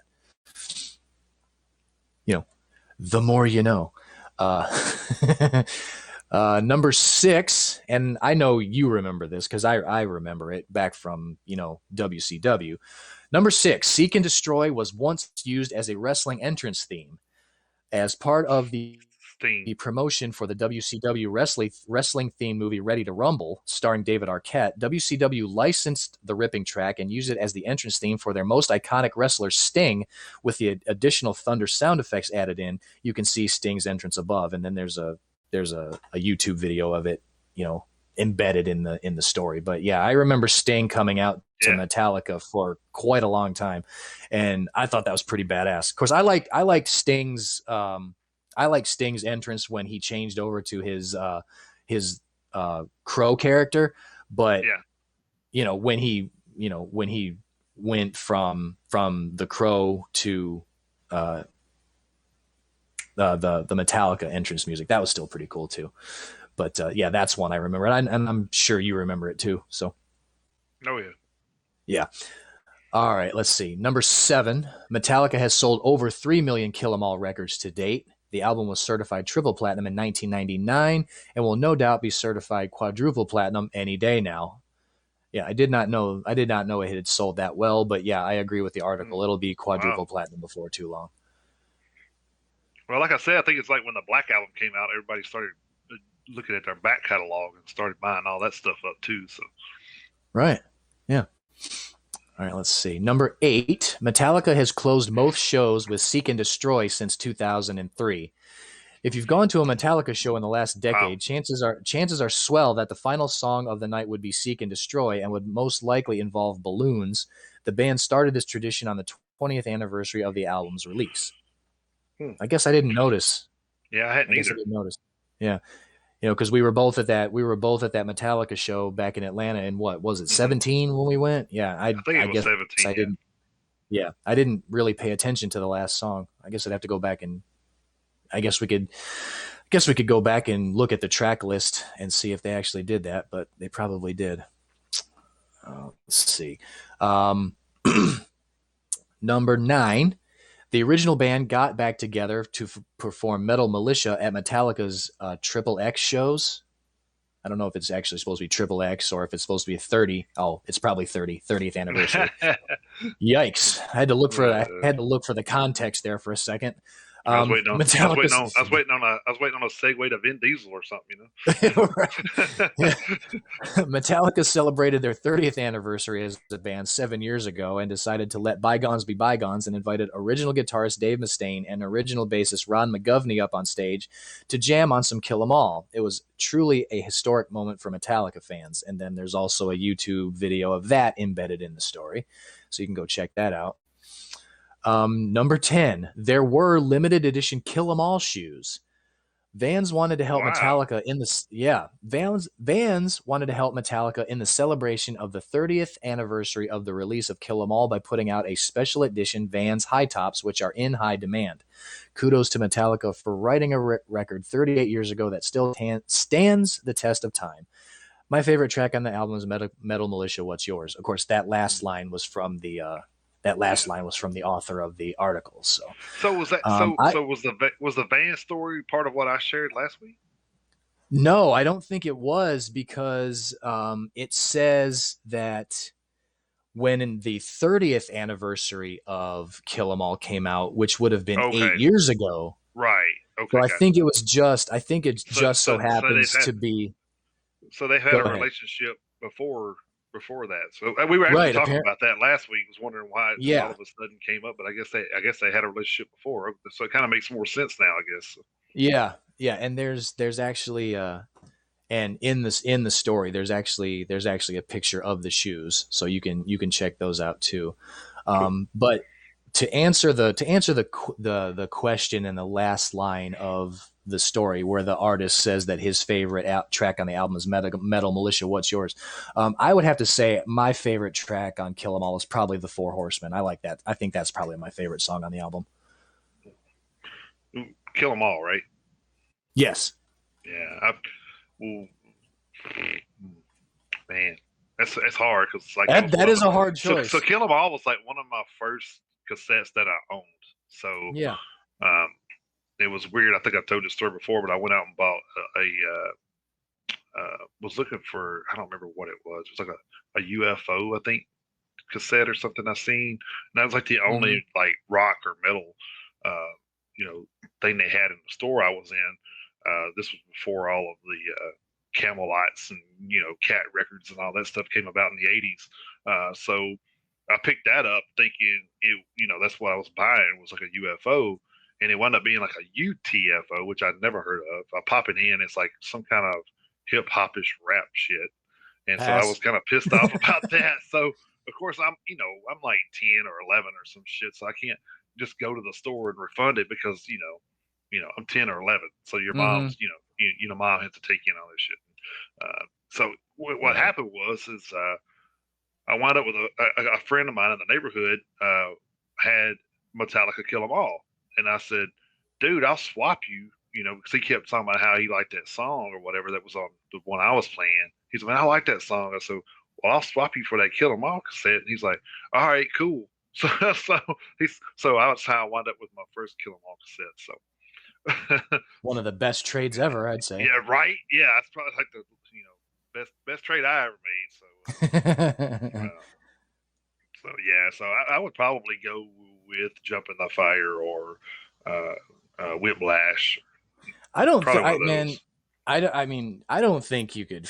I don't think you go wrong. I don't think you. Yeah, I don't think you could go wrong. Yeah, but like I say, to answer the question, if I had to choose, I'd probably say The Four Horsemen is my favorite song off that album. That's a great song too. So yeah, Metal Militia's a great song. Like I said, they're all great. Yeah, there's really no wrong answer to that question. So there really isn't. Yeah. Yeah, cool little facts there. So I'll jump into my cool little facts here from Kerrang. There were 7 things you probably didn't know about Bullet for My Valentine's Matt Tuck.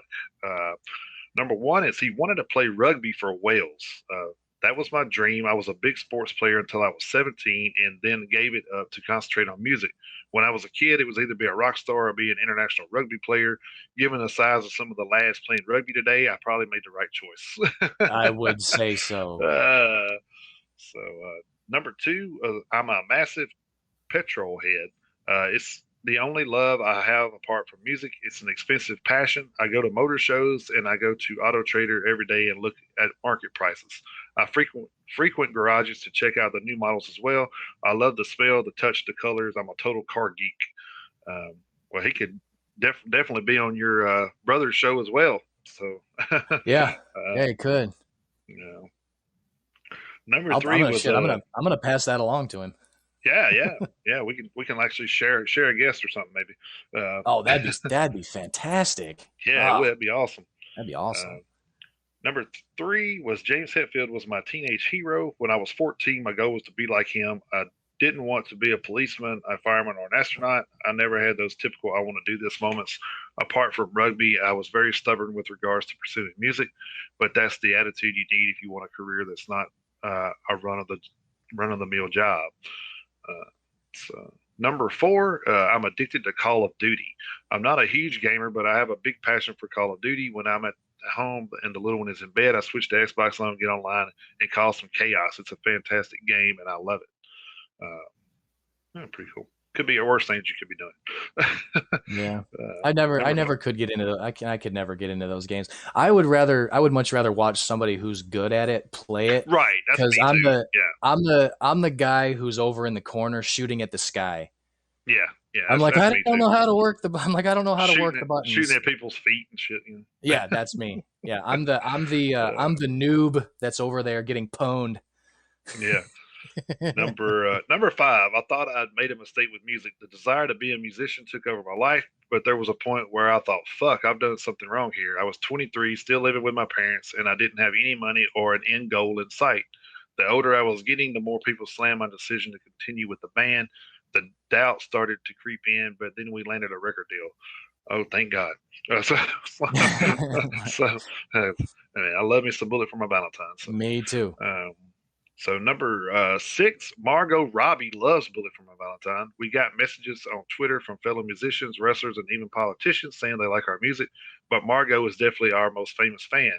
To have someone like that name drop your band is phenomenal. It's great to know anyone like that. Anyone likes your music, but those unexpected ones like Margot make me smile a little bit more. That's pretty cool. Yeah. And number 7, my biggest regret is taking things too seriously. I wish I'd enjoyed everything more in the early days. I've always been very focused, which is a positive thing, but it can distract me from the feel-good factor of life. I'd like to have let my hair down a little bit more and enjoy the moment rather than stressing about stuff. I think we all would rather do that. But, yeah, I can kind of echo that sentiment. Yeah. All right. Yeah, I can do. Yeah, I can do that. Get behind that.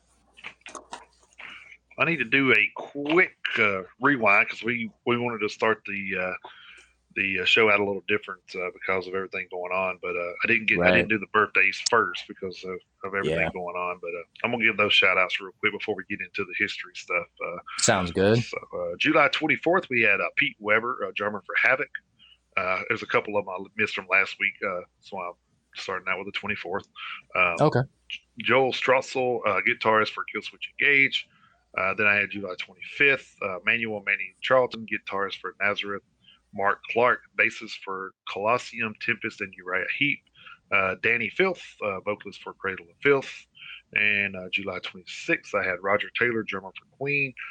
Gary Sharon, vocalist for Extreme, and that brief stint, horrible stint, Van Halen. Yeah. Right. Andy Timmons, guitarist for Danger Danger. And Taylor Momsen, vocalist for Pretty Reckless. Let's see. It's bad when Cindy Lou Who's damn near 30. That makes you feel really old. And are you sure that Pete Weber doesn't play for Hatchet?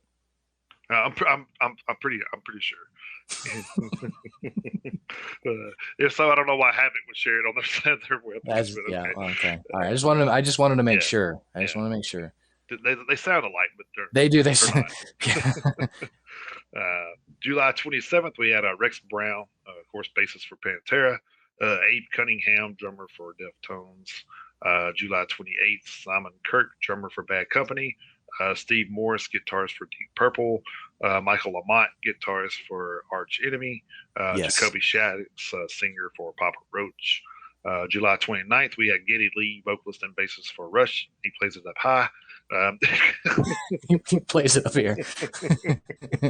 Oh my Slappity God. bass. That never gets old. I'm sorry. It never gets old. Yeah. God, it never gets old. John Sykes, the guitarist and singer for Thin Lizzy from 83 to 09, and then also played with Blue Murder. July 31st, John Five, guitarist for Devil Knows My Name, and Rob Zombie. And then we had M. Shadows, of course, vocalist for Avenged Sevenfold. Yeah. So that was our birthdays for this week. Happy birthday to those guys. Yeah, I said if I find I miss anybody, I'll try to add them on to next week. Right.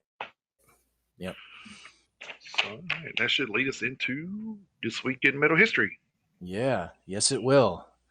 It absolutely will. All right. Let's see. What do we got here? All right.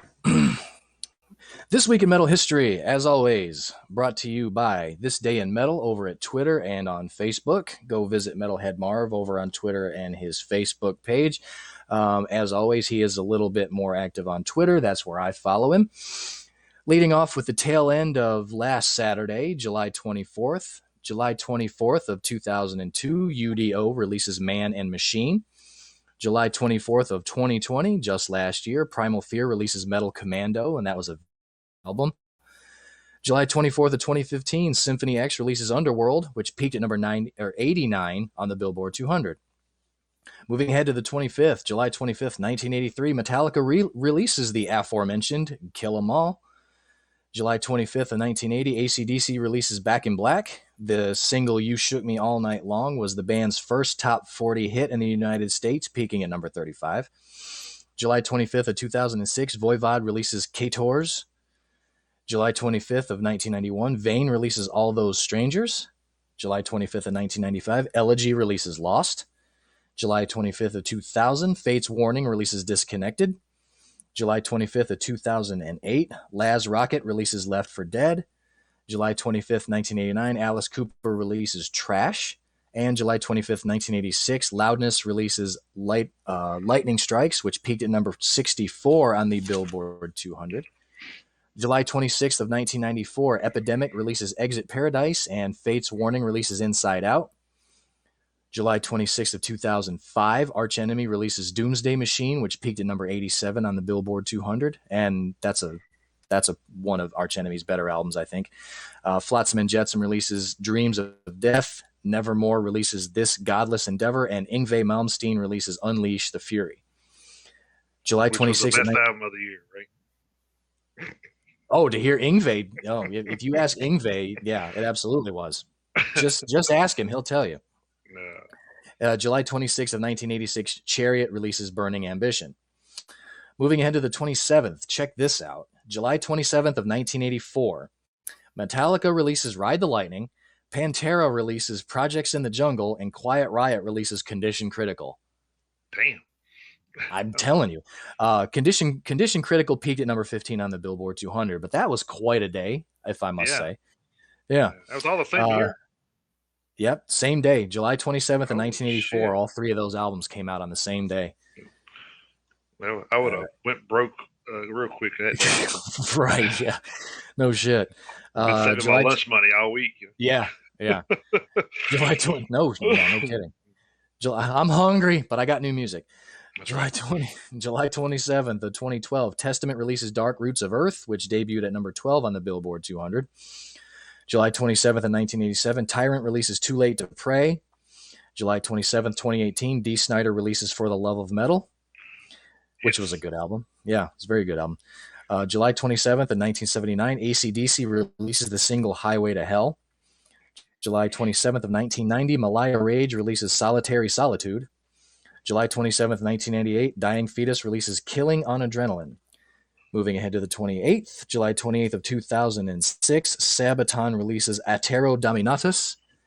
July 28th, 1975, Black Sabbath releases Sabotage, which peaked at number 28 on the Billboard 200.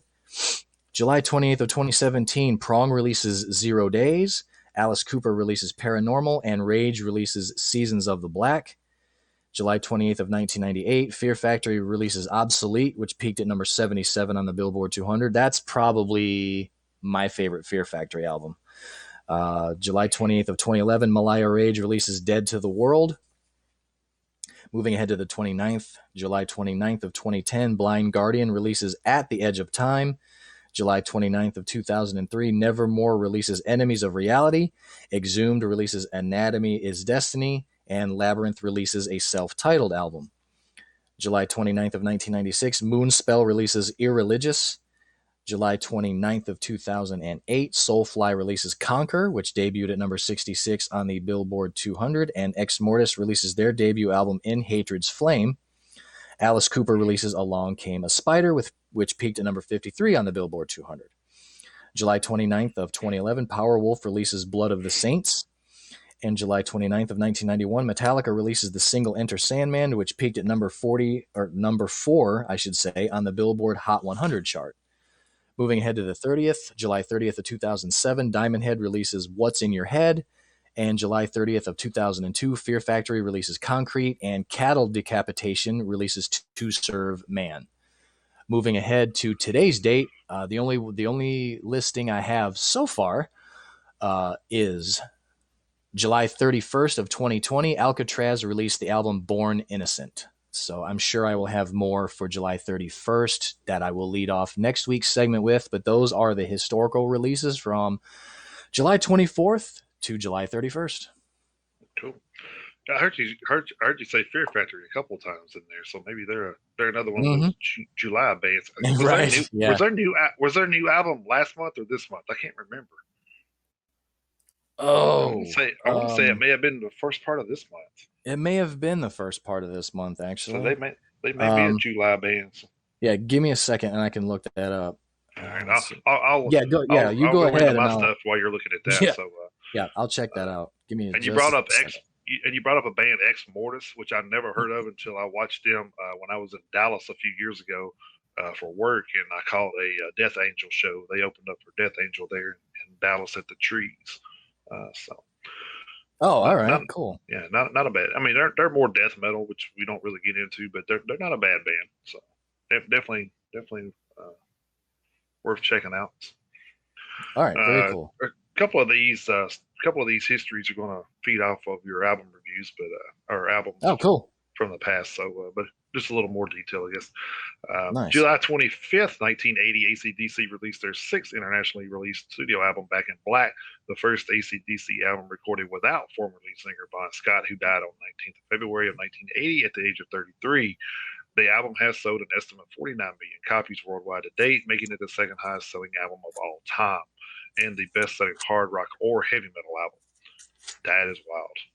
That's cool, though. Yeah. July 25th, 1983, American heavy metal band Metallica released their debut studio album, Kill 'Em All. The release is regarded as a groundbreaking album for thrash metal because of its precise musicianship, which fuses new wave of British heavy metal riffs with hardcore punk tempos. Did you find that? I did, actually. The new Fear Factory album actually came out on June 18th. So okay, I knew it was. I knew it was pretty close. Yeah, it had been recently, because I know that we both checked it out, and I thought it was a really good album too. I thought, man, that's probably one of the better vocals too from shit. I just went blank. Anyway. Well, Bert, you talking about Burton C. Bell? Yeah, Burton Bell, but that was so for them to part ways is kind of after hearing that was kind of like, wow, really? I mean, that was so good. Why would you do it now? But whatever. Yeah, and it is what it is, man.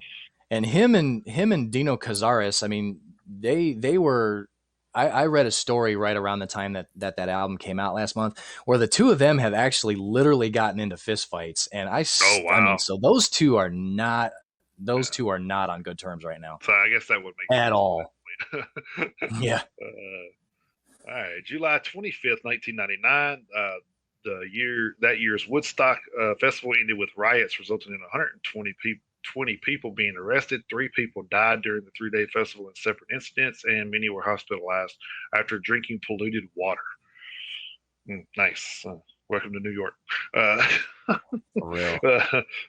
July 25th, 2003, Eric Braun from American psychedelic rock band Iron Butterfly died of cardiac failure at the age of 52. Braun was just 16 years old when he joined Iron Butterfly, who had the 1968 U.S. number 14 single Inagata La Vida. Wow. July 26, 1970, Jimi Hendrix played in his hometown of Seattle for the last time when he appeared at Sixth Stadium. July 26, 1977, Led Zeppelin cut their 11th North American tour after Robert Plant's 5-year-old son, Carrick, died unexpectedly of a virus at their home in England. So wow, I never knew that. That's pretty. Oh man, like death all around July, man. I Hey, guess do me. July does not like Hey, heavy metal yeah. music. Yeah. Yeah. Hey, do me a favor real quick. Read that last one again, because for a second there, both of our video feeds kind of froze. So Oh, read did it? that last one. Yeah, read that last one one more time for everybody. Okay. July 26, 1977, Led Zeppelin cut short their 11th North American tour after Robert Plant's 5-year-old son, Carrick, died unexpectedly of a virus at their home in England. Yeah, so that's like I said, that was something I never sucks. knew. Yeah, especially losing the kids. Something a parent never should have to go through anyway. But No. July 26, 2009, AC/DC singer Brian Johnson appeared as the star in a reasonably priced car on the BBC television program Top Gear. His time of 1 minute 45.9 seconds tied him with Simon Cowell for the second fastest time. He was introduced by host Jeremy Clarkson as a man who has sold more albums than the Beatles, and I bet almost none of the audience have never heard of him. Oh, wow. That's crazy. July 27, 1958, fans of rock and roll music were warned that tuning into music on their car radio could cost you more money. Researchers from the Esso gas company said the rhythm of rock and roll could cause the driver to be foot heavy on the pedal, making them waste fuel. Wow, still holds true 63 years later. So, yeah, that last part was an additive of my very own. Thank you very much. Added commentary by Jason Tucker. Yeah, that's right. Gotta make it original, That's right. Yeah. July 27, 1986, Queen became the first Western act since Louis Armstrong in 1964 to perform in Eastern Europe when they played at Budapest's Népstadion in Hungary. The gig was filmed and released as Queen's Magic in Budapest. That is pretty awesome. That is awesome. July 27, 2001, Leon Wilkeson, bass player with Leonard Skinner, was found dead in a hotel room in Florida at age 49. Man, that band right there has had some, real string of bad luck, I tell you. You want to talk about a band and adversity. If they're not the poster child, they got to be in the top 5. Right. I mean, for real. I mean, plane crashes and everything else. Jesus. Yeah. July 28, 1969, police in Moscow reported that thousands of public phone booths had been vandalized after thieves were stealing parts of the phones to convert their acoustic guitars to electric. A feature in Russian youth magazine had shown details on how to do this. I thought that's pretty wild. Stealing parts from the phones to convert their acoustic guitars to electric, and then in a magazine was showing them how to do it. That's what's crazy. It's like this was 1969, so I'm actually trying to picture that. Yeah, it's I don't know. Interesting. Pretty well. Huh. July 28th, 1992, rapper Ice-T announced that Warner Brothers Records would pull the controversial song Cop Killer from all future copies of the Body Count album. The song had been the target of protests by law enforcement groups who said it encouraged the killing of police. Ice-T said he would give away recordings of Cop Killers at his concert. In an ironic twist, he would later join the cast of the NBC police drama Law and Order. Wow. I guess you get older and you change your mind about things. I don't know. Yeah. July 29th, 1972. Screaming this. So just so you know, this is not a I guess a metal news story, but just listen. Screaming Lord Such was arrested in London after jumping from a bus in Downing Street with 4 nude women. Such was publicizing his forthcoming London gigs. So if you jump out of a bus with 4 nude women, that's definitely something metal. I mean, it has to be. Mm-hmm. Yeah. I guess that qualifies. Yeah, like I I'd said, say I it don't know what kind of meets all the criteria. Sure. I don't know what kind of music he actually played because I couldn't find anything on it, but that was definitely a metal act. To put it that way. Yeah. Well, July, you're gonna get a lot of people. You're gonna get a lot of people with 4 nude chicks. I mean, right? yeah, that'll July work. 20, July 29th, 1973, Led Zeppelin played the last of 3 nights at Madison Square Garden in New York at the end of a 33-day North American tour. It was on this day that Led Zeppelin lost around $203,000 in cash after a thief made off with the receipts from the 2 Madison Square Garden concerts. The theft took place from the safe at the Drake Hotel in New York, where the group were staying. Tour manager Richard Cole, who discovered the theft, was arrested as a suspect and questioned by the police, but was later released. So it never said they got their money back, so that's kind of disturbing. Ouch. Yeah, yeah, that was Ouch. what did I say that was 1973. That's a lot of damn money in 1973. Yeah. I mean that's a lot of money now, but back then Right. was might as well have been a millionaire then. Mm-hmm. Let's see, July 29th, 2006, Pamela Anderson married for the second time to U.S. rapper rock artist Kid Rock on a yacht off the French resort of Saint Tropez. The 39-year-old former Baywatch star divorced former rock star Tommy Lee in '98, had recently got back together with Kid Rock after a brief engagement ended in '03. Anderson and Rock split after 4 years after 4 months of marriage. So, needless to say, I don't think the rock field is your search for happiness there, Pamela. So, No. No. Take July your 29th. hepatitis and go. Yeah, right. Spread that on the beach somewhere. Yeah. July 29th, 2007. Heart problems forced Kiss singer and guitarist Paul Stanley to abandon a show in California. Paramedics stopped and restarted his heart to give it a regular rhythm after his heart spontaneously jumped to 190 plus beats per minute. Holy shit. Yeah. That's up there. And that's what rock and roll all night gets you.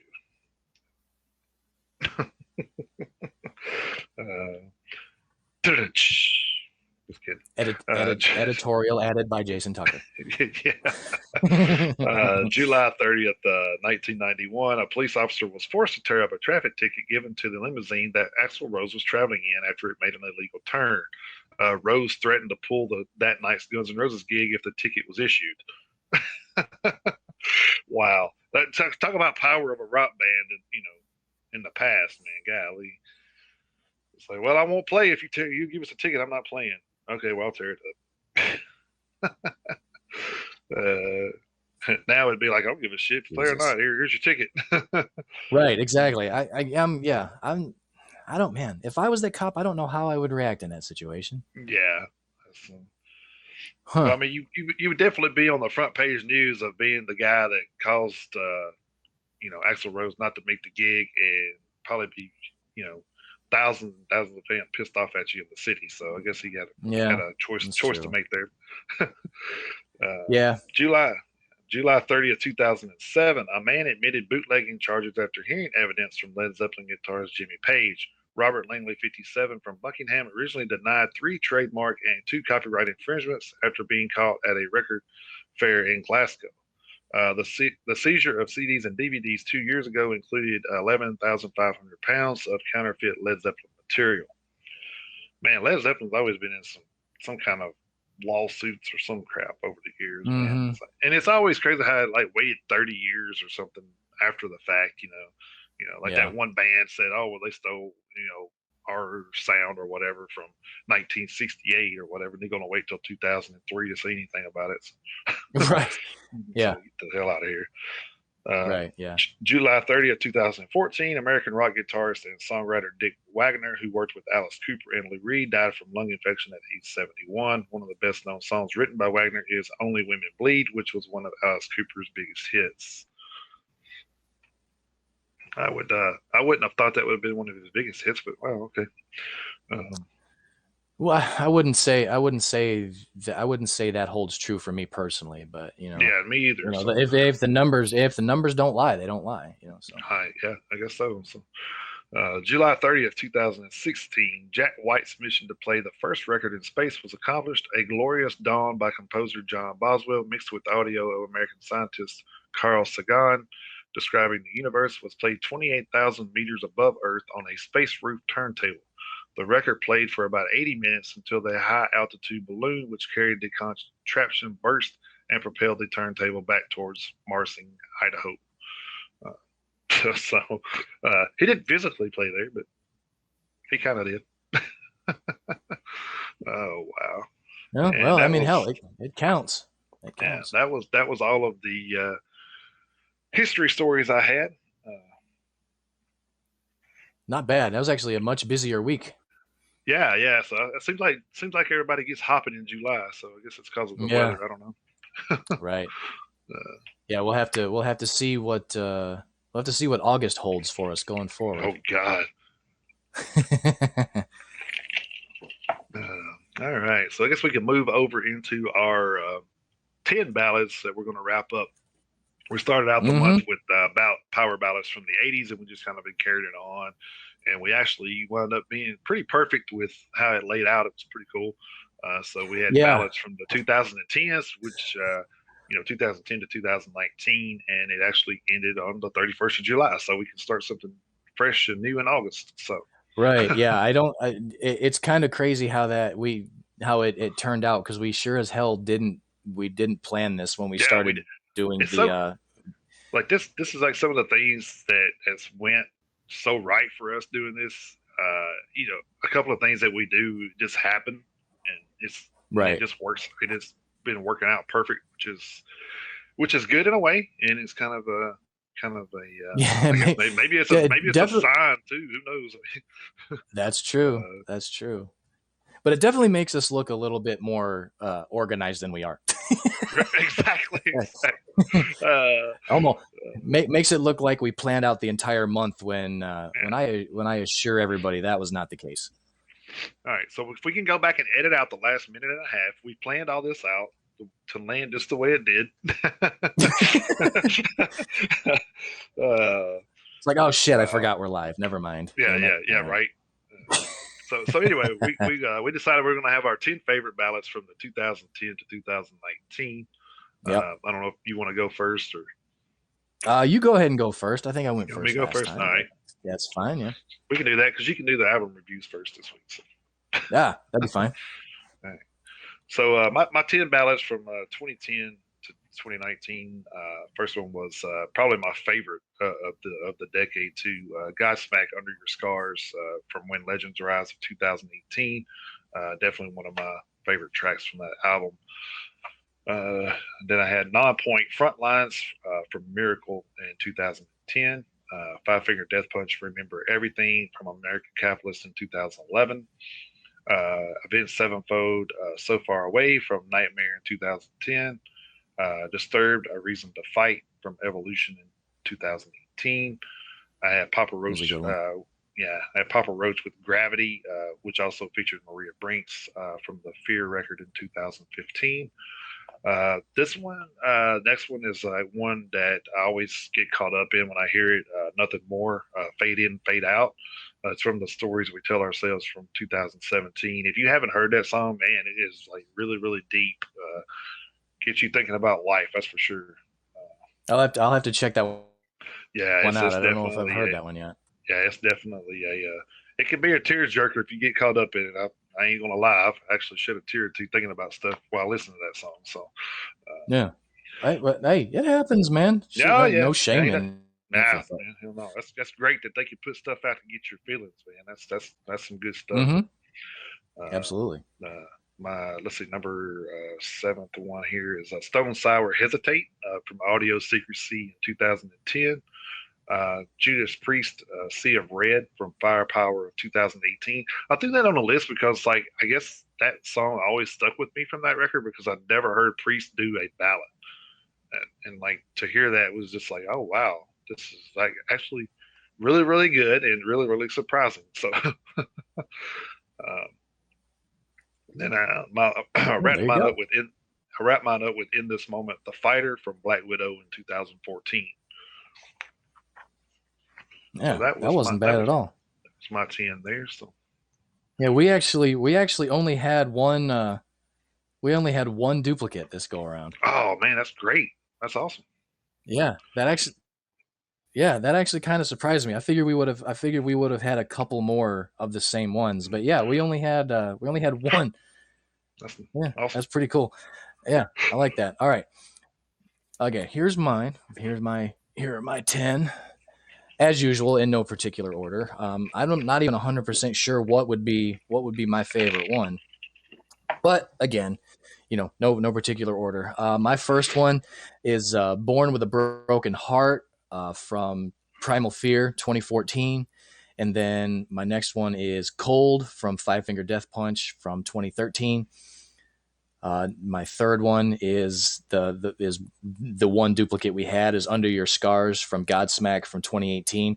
That album, if we would have been doing this show in 2018, that It that definitely been top. when Legends Rise, that may have probably been, it would definitely would have been in the top 10, if not Definitely top close three. to the top album of the year. It probably Definitely would have top been a three for me. contender for album of the year. Yeah, it would have been a contender for album of the year in 2018. I can still start that album and listen to it all the way through with no problem. That Godsmack Oh album yeah, from start to finish was amazing. And I think I know that they're currently working on a follow up, and they're gonna play hell to try to follow up the no, you ain't lying. quality of that album. Yeah. So yeah, Under Your Scars was my third one. Number 4 was The Sky is Burning, also from Primal Fear, but that was from 2016. My fifth one was Crimson Day from Avenged Sevenfold from 2013. Let's see, this was 6. Number 6 was MINE End This Way from Five Finger Death Punch 2013. I don't know if they call that. I don't know if it's MINE or if it's mine. I don't know, but either way, I've said it both ways. But so that was number 6. Evan, this one's gonna be kind of a surprise, but it's Goodbye Agony from 2014. And I have to credit my daughter for that one because I remember because I've maybe heard, including this song, I've maybe heard like 3 or 4 Black Veil Bride songs like ever. Not really a band I've ever listened to, but I remember Kayla asking me to listen to this song one day, and I listened to it and I liked it, so I gotta credit my daughter for that one. So, I like I like it mostly because my daughter wanted me to listen to it, so that one kind of stuck with me for Right. that reason too. So number 8 is I Will Fail You from Demon Hunter from 2015, and let's see, number 9 is A Lifetime of War from Sabaton in 2012. And then my last one is Always Gonna Be a Hoe by Steel Panther from 2019. Oh, nice. That's for you, Lexi. That's right. That's right. You know what? I didn't even think about the fact that we didn't even report that on here. I know that Susie, your wife, she actually kind of broke the story as far as Right. my knowledge is concerned. She posted a story about it on the Metalheads Unite Facebook page. But yeah, Lexi Fox is no longer the bass player for Steel Panther. I can't even remember the exact reason as to why he is no longer in the band. He started something up, some I think pet grooming, or I don't know, something he started. I don't know that he had really passionate about that. So Oh, okay. He just left to pursue another passion. Okay. Yeah, I just to pursue another passion. So Good luck to Lexi. yeah, Good luck to him. yeah, and But yeah, look for that was my look. 10 power ballads. You can look for their audition for their new bassist on Rockstar Part 2. I'm just kidding. There's not a Rockstar Part 2. Right. Yeah. I say that because people don't know Mark Starr was actually in that movie. So, Yes, he was. or He was. Michael God, Starr. why do I keep saying that? Michael Starr. I always say Mark. I don't know why. Yeah. There's a wrestler I used to wrestle with named Mark Starr, and that just always pops in my head. I have no idea why. But yeah, Michael Starr was actually in the movie Michael Rockstar. Starr. Yeah. Well, we knew what you were talking about. Yeah. It's still like messes with me. I don't know why, but I guess Michael Mark pretty close. All right, we move over into album reviews. So you want to take that one away? Or? Yeah, I'll go ahead and go first this go around. I was actually able to listen to 2 albums this week, and I'm sure Jason, you'll know the second one I'm talking about. But my formal review, I decided to go with the album Celestial Blues by King Woman. Never heard of King Woman before, so in keeping with the way we usually do this, I selected them off the list. King Woman is a what's that now? That's a contradictory name. Yeah. Anyway, King Woman is a doom / post metal / shoegaze. I don't know what the hell that even means. Never heard of that. Look it up. I'd never heard of it until I looked up their bio. I don't know what shoegaze means, but they are doom, post metal, and shoegaze band. They were formed in 2009 in San Francisco, California. Their lyrical themes include introspection, depression, and religion. So a lot of upbeat topics there. You have Peter Ahrensdorf on bass. You have Joey Raygosa on drums, Colin Gallagher on guitars, and Christina Esfandiari on vocals. This is their sophomore album. Their debut album, Created in the Image of Suffering, came out in 2017, and Celestial Blues came out yesterday. It's 9 tracks total, about 40 minutes, so it's a pretty quick listen. And I'm going to say, thankfully, it's a pretty quick listen. The title track, Celestial Blues, thankfully it was a quick listen. The title track, Celestial Blues, was 4 minutes and 36 seconds long. Track number 2, Morning Star, was 3:53. Track number 3, Boggs, at 5:23. Track 4, Golgotha, at 6:04. Track number 5, Coil, at 3:01. Track number 6, Entwined, also at 6:04. Track number 7, Psychic Wound, at 3:20. Track number 8, Ruse, at 4:18. And track number 9, Paradise Lost, at 4:10. I say that it was a quick 40 minutes, and I say that was fortunate because this album was boring as shit. I really hate to say that, I do, but it was really, really boring. The only up-tempo song on the entire album was track 5, which was Coil, but it was only 3 minutes and 1 second. So really no diversity in any in the pace of the album, with the exception of track number 5. The guitar riffs there were a few heavy guitar riffs in there, but they were pretty basic, pretty boring. Really no guitar solos to speak of. The vocalist, she kind of just mumbled throughout the entire album until about the 7th song, where she started shrieking for no reason. Maybe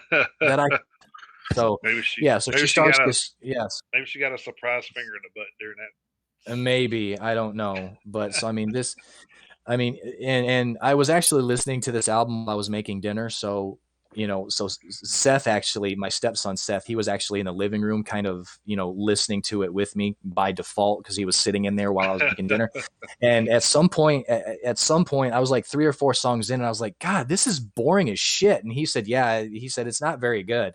So Seth even kind of agreed with me that it wasn't very good. So, so yeah, the only, like I say, there was only really one up tempo song.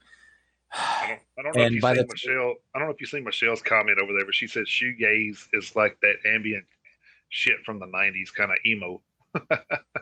Oh, well, okay. Well, then that's fitting then, because yeah, it was just really just kind of dark and sullen, and it just kind of just the whole album just kind of dragged on, and then by the time it was over, I was like, thank God that's over. So it was actually kind of like a lazy goth kind of album. Yeah, Michelle, that's kind of how I think I would sum that up. That's actually a pretty good summation of it. So.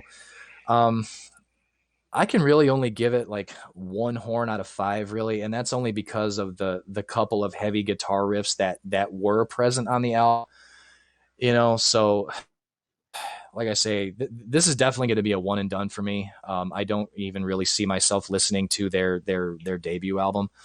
I hate to say it, but that's just how it is. I mean, it's of course that's my opinion. There may be some people out there who kind of like that kind of thing, and they may enjoy it, but in this humble reviewer's opinion, I just couldn't get into it. So that's just going to get a one horn out of five for me.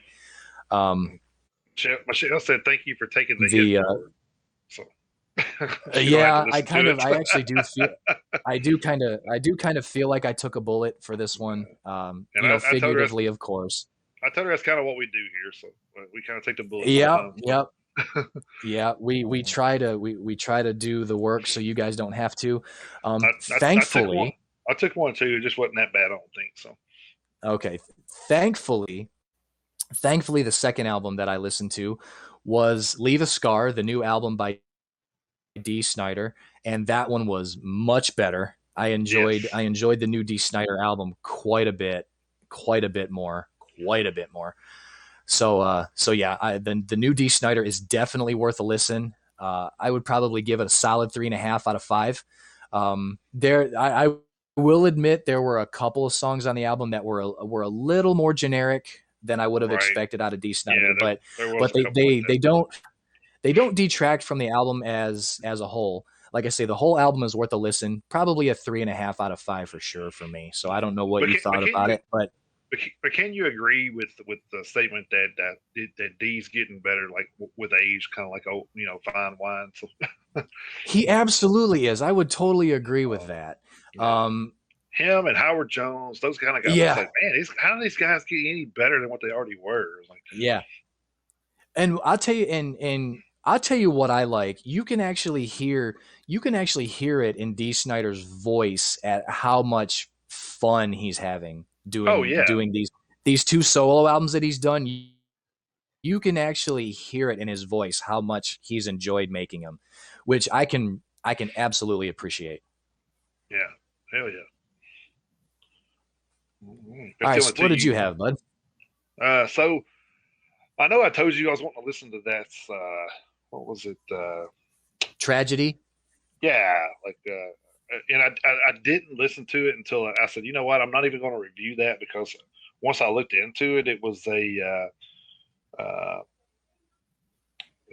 disco balls to the wall, and it was kind of a remastered songs from the disco era. So I was just like, I seen like Saturday Night Fever was on there and stuff like that. I said, nah, I'm not doing that. But the funniest part of this was that I did listen to a couple of songs just to kind of see what it was about. There's a song on there called "Raining Blood" / "It's Raining Men," and they actually are you serious? Yeah, they actually smashed those two songs together, and I'm like, holy shit, you did not do that. But it was very humorous, I would say. It wasn't horrible. It was just kind of humorous that they stuck those two songs together. I was just like, okay, I may check that one out, but as far as checking out the it's kind of like one of those things. I was listening to it a little bit, and I skipped through, and then I got to that, and I'm just like, oh, this is Slayer, and I got to looking down, and it said "Raining Blood / Raining Men," and I'm like, and then it said that in the beginning too, so it's raining men. I'm like, what? So how did the song go? It's raining blood, hallelujah. No, it actually it said it's raining men, and then it went over into the Raining Blood riffs and stuff. It's like, it was really kind of weird, but it was kind of humorous to me. Okay, So that one song might be worth checking out. That one yeah, song might be worth yeah. That checking one out. song, yeah, we were checking. But anyway, I didn't listen to it all the way through. I just kind of like glanced through it a little bit and seen that stuff. And I'm just like, I ain't listening to anything from disco. Sorry, but No. but I was like I said, I went through all of my stuff and I said that I went through the two that I wanted to listen to and uh, okay, so Dan said we can keep going, so I kind of figured as much, but Oh, cool. but yeah, but yeah, so I went back and listened to it after I listened to D Snyder, of course, I listened to it as well, and then I listened to the 500. So once I listened to those two, um, um, Damn it. hey, so Hang, Michelle, yeah, hang on a second, Jason. We froze again for a second there. So okay. Hey, yeah. Michelle, our Metalheads page is actually I think it said it had 222 members in it, so it's called Metalheads Unite, just like the podcast. So Yeah, and you see got, the thumbnail between Jason and I on the broadcast screen here. Same picture, yeah, same picture. It doesn't have the Metalheads Unite with the devil horns. It doesn't have the heading or the header on it rather, but the same thumbnail that's between us on the screen there is our thumbnail on the Facebook page too. So yeah, be glad to have you over there. So absolutely. So yeah, Jason, our feed froze again there for a second. So you were talking about the one, yeah, you were talking about the one album that you did do a formal review on. So you may want to recap that real quick for everybody. Well, I didn't talk about it yet. I was just saying that the tragedy was kind of one that I went to after I listened to D Snyder and then the one I reviewed. So it didn't freeze for you guys. Oh, just us. Okay, gotcha. Huh? Well, that's weird. Well, I guess that's I mean, that's good. That's good to know, but that is kind of odd because we're. Yeah. Anyway, so I listened to the 500, A World on Fire. That was, if you're not familiar with the 500, they're a metalcore groove metal band from Nottingham in England, formed in 2014. Um, The 500 are the latest in technical melodic metal from the rough streets of Nottingham, UK, dealing in an array of down-tuned riffs and barbed hooks performed on beastly 8-string guitars. The band unleashed an avalanche of crushing technical groove and belligerent aggression, broken up by some searing leads, haunting vocal melodies, and devastating earth-shaking breakdowns. That was actually on their actual page. That was a description of their page. I did see something where they used to be called DOAR. I was going to look them up in the because I couldn't find them on the encyclopedia with the other Oh, names. for real? So, okay. yeah. Right. So yeah, it doesn't come up either way. So make sure I'm spelling it right. Yeah, it doesn't. Oh, wait a minute.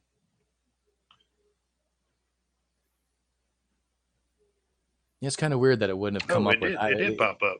Oh, did it? Okay. All right. So it popped up under their old name, DAOR. I guess it's Daor.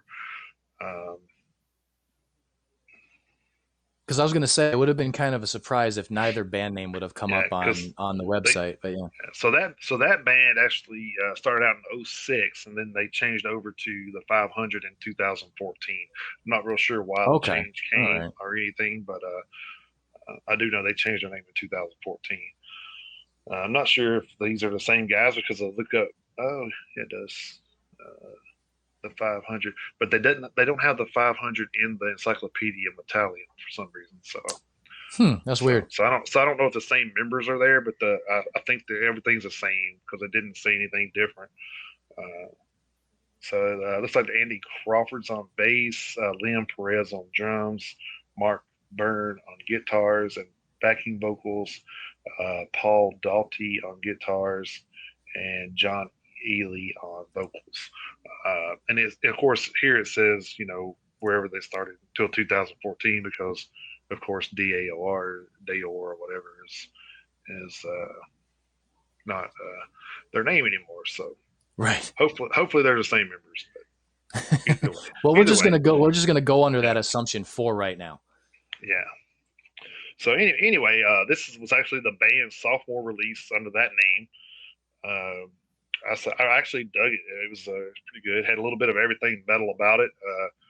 Vocals were a good mix of cleans and screams and gutturals. Had a little bit of all that on it. So some real noticeable bass lines, which I always love the bass lines. So, and this one you'll like. It has some Sugar Light drumming on it. So oh my god, yeah. So you'll definitely dig that part. Then guitars kind of screamed a little bit from everywhere. So it was really really good. I'm definitely going to keep that in for the future listens. Probably go back and listen to their debut CD as well. Go back and see what the name of their debut was.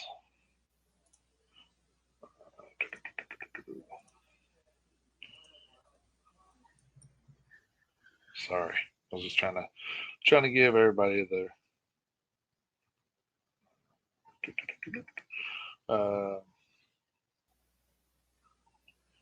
Yeah, that was actually one. That was actually, believe it or not, that was the. Go ahead. Go ahead. Sorry, I was just going to say that that 500 album, the one that you did review, that was actually one that caught my eye initially, and I was going to kind of check that one out. But as of yet, I haven't been able to find it to download. But I will at one point. I will at one point. So their debut album was called Bleed Red. So I'm going to go back and listen to that one as well. Definitely enjoy the album. I'm going to give it 4 horns out of 5. So nice. Another 4 horn album. Another good week for reviews. It's 10 songs, 39 minutes, 21 seconds. So it's not too lengthy. So yeah. So definitely worth a check out. Like I said, I definitely enjoyed it. Going to check out some other stuff and probably even buy that record to have a hard copy of. So, man, nice. So 2 weeks in a row here, and my light went out. Fear of the dark. Yeah.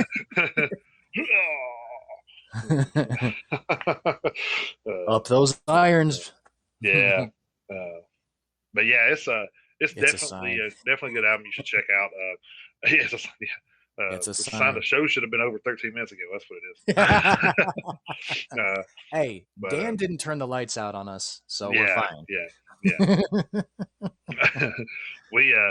But I did check out that Seether EP because I'm a big Seether fan. So honestly, nothing real special about the EP. I mean, it's definitely Seether sounding. So like I said, nothing out of the ordinary for Seether. So I definitely give that one like a 3 out of 5 just because I do like the band. Nothing wrong with nothing on there. Just wasn't nothing. Nothing stood out, I guess I could say. So yeah, they didn't stray from the formula. No, they didn't. Like their last album did a little bit. They were a little heavier on the last album, which I enjoyed. Kind of thought they should have done more of that, but they kind of went back to basics with the EP. So, well, yeah, we kind of always agree that heavier is good. yeah. I mean, some bands can do it, some bands can't, though. So that's the thing. Yeah, that's true. That's very true. Yeah, Seether, they've had some songs that I like. Okay, but overall, I wouldn't necessarily say, oh yeah, I'm a Seether fan. So, but there's been some good stuff. Yeah, I'll give them that. Yeah, I've actually seen them a couple of times live. They're not bad live either. So yeah. All right. Well, yeah, that looks like that's it. Right. So what do we got? What we got to look forward to next week? Yeah, coming up on August 6th of 2021, leading off with Illyrio with All Things Must Pass. We have Blood Red Saints with Undisputed. We have Circus of Rock with Come One, Come All. We have Cruise with Tropical Thunder. We have Empty Streets with Age of Regret. That's an EP for them. You have to give me a second on this next one. It's in German. Give me a second. Let's see. Feuerschwanz with Die letzte Schlacht. I don't know. That's so that I don't sprechen Sie Deutsch, so I'm not exactly sure. Then we have I think that's one of the hooked on phonics we're going to have to get or something. what is it? But whatever the language one is, I can't remember. Yeah. Shit, I completely forget the name of the language software, but yeah, that may be one we have to invest in. Let's see, we have Lingua Ignata with Sinner. We have Long Shadows Dawn with Isle of Wrath. We have Night Ranger with ATBPO. That may be an acronym. I'm not exactly sure because it's all in capital letters. We have a re-release from Nightwish. We have Once coming out. I actually have that CD. So if you're not a huge Nightwish fan, Rosetta Stone. That's it. That was the one I was thinking of. Thank you, Michelle. If you haven't heard the Once album by Nightwish, I highly recommend that one. I actually have the CD downstairs, so that's a good one. But that's a re-release coming out from Nightwish. We have Rise Up with Destructive Machines, Chilling Time, 3 minutes and 27 seconds. We have Silverstein with When Broken is Easily Fixed. That's a vinyl re-release for them. We have Walled Crypta with Possessed by Nothingness. And we have Yawning Man with Rock Formations, and that's a re-release for them. So those are the upcoming releases and or re-releases for August 6th of 2021. Awesome. And Michelle, anytime you want to stop by and assist us, we'll be glad to have you. So,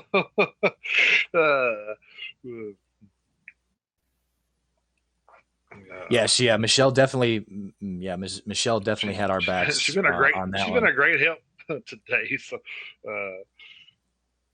yeah, she helped us figure out what the hell shoegaze is, and then helped us out with Rosetta Stone. So she.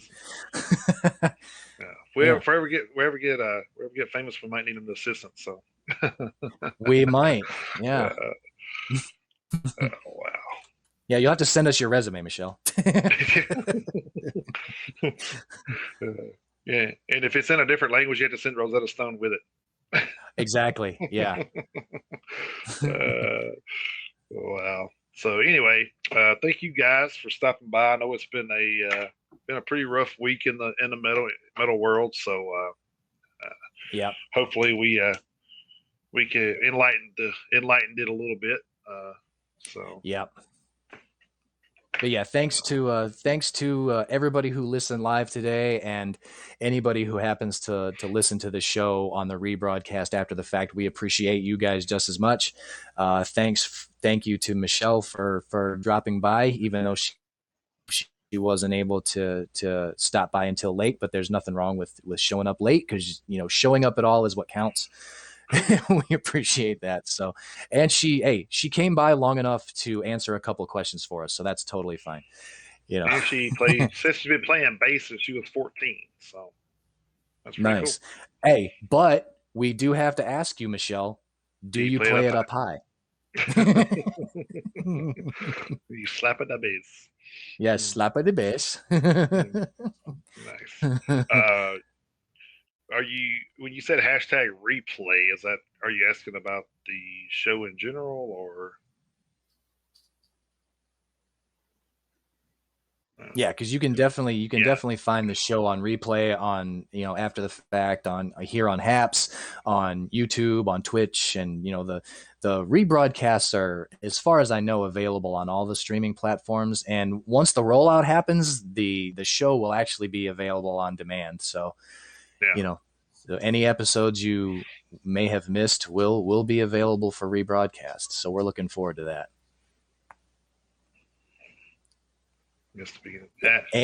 Yes, and on the flagship at VOPUSARadio.com. Absolutely. Yeah. On the home base. The home base. Yeah. The home base. Right. Thank you for stopping by, Michelle. Also, thanks for everybody else in the chats. Thanks for we like interacting with you guys. So anything that you guys want to ask in between our normal platform, or our normal what am I trying to say here? I'm like out of Normal format today. Yeah, there we go. Normal format. Yeah, outside of our normal format, we'll be glad to like go in between and answer questions and talk to you guys. So it's actually pretty cool when we get some Absolutely. interaction. Actually, so I actually enjoy the interactions. Uh, anything else you want to add, Chris? Or? No, well, nothing new. Nothing new. Not going to add anything new, but I want to just say our normal thank yous to everybody who came by and participated in the show today. Like I say, everybody who listened live, we appreciate you guys. And check us out at the Metalheads Unite Facebook page. Come on over and give us a request, and we'll accept your guys' invites and let you partake in the content over there. We try to keep the content fresh the best we can during the week. Jason and I, we both have 9 to 5 jobs, or in Jason's case, like 6 to 6 jobs. So Yeah, we try to do the best we can to keep the content as up to date during the week, as far as new video releases and a couple of news stories here and there. We tend to save the news for the show, but anything that's super duper breaking news, we will post it over there. But once you guys are a member, if there's any videos you guys want to post, whether it's new videos or old favorites, that's totally fine too. We don't mind either way. But come check us out. yeah, please do. So with that being said, we will close it out for this week, and hope to see you guys back here next week with a fresh new month, and hopefully some better news stories. Or Yeah, some more much better news stories. more feel good news stories anyway. Exactly. Yeah. And we'll try to get together and see what we want to do as far as special our little special segment. Yeah, I was just about to mention that. Yep. Yeah. We'll get together and figure out what we want to do, and actually we'll post it on the Facebook page. That way, everybody kind of know what we're going through and going to do, and they can kind of get their their list together too if they want to partake. So, yeah. Absolutely. All right. With that being said, we will see you guys next week. In the meantime, go out there, keep those horns held high, and get in that pit anytime you can. See you guys Thank next you guys. Week. Have a great week, everybody.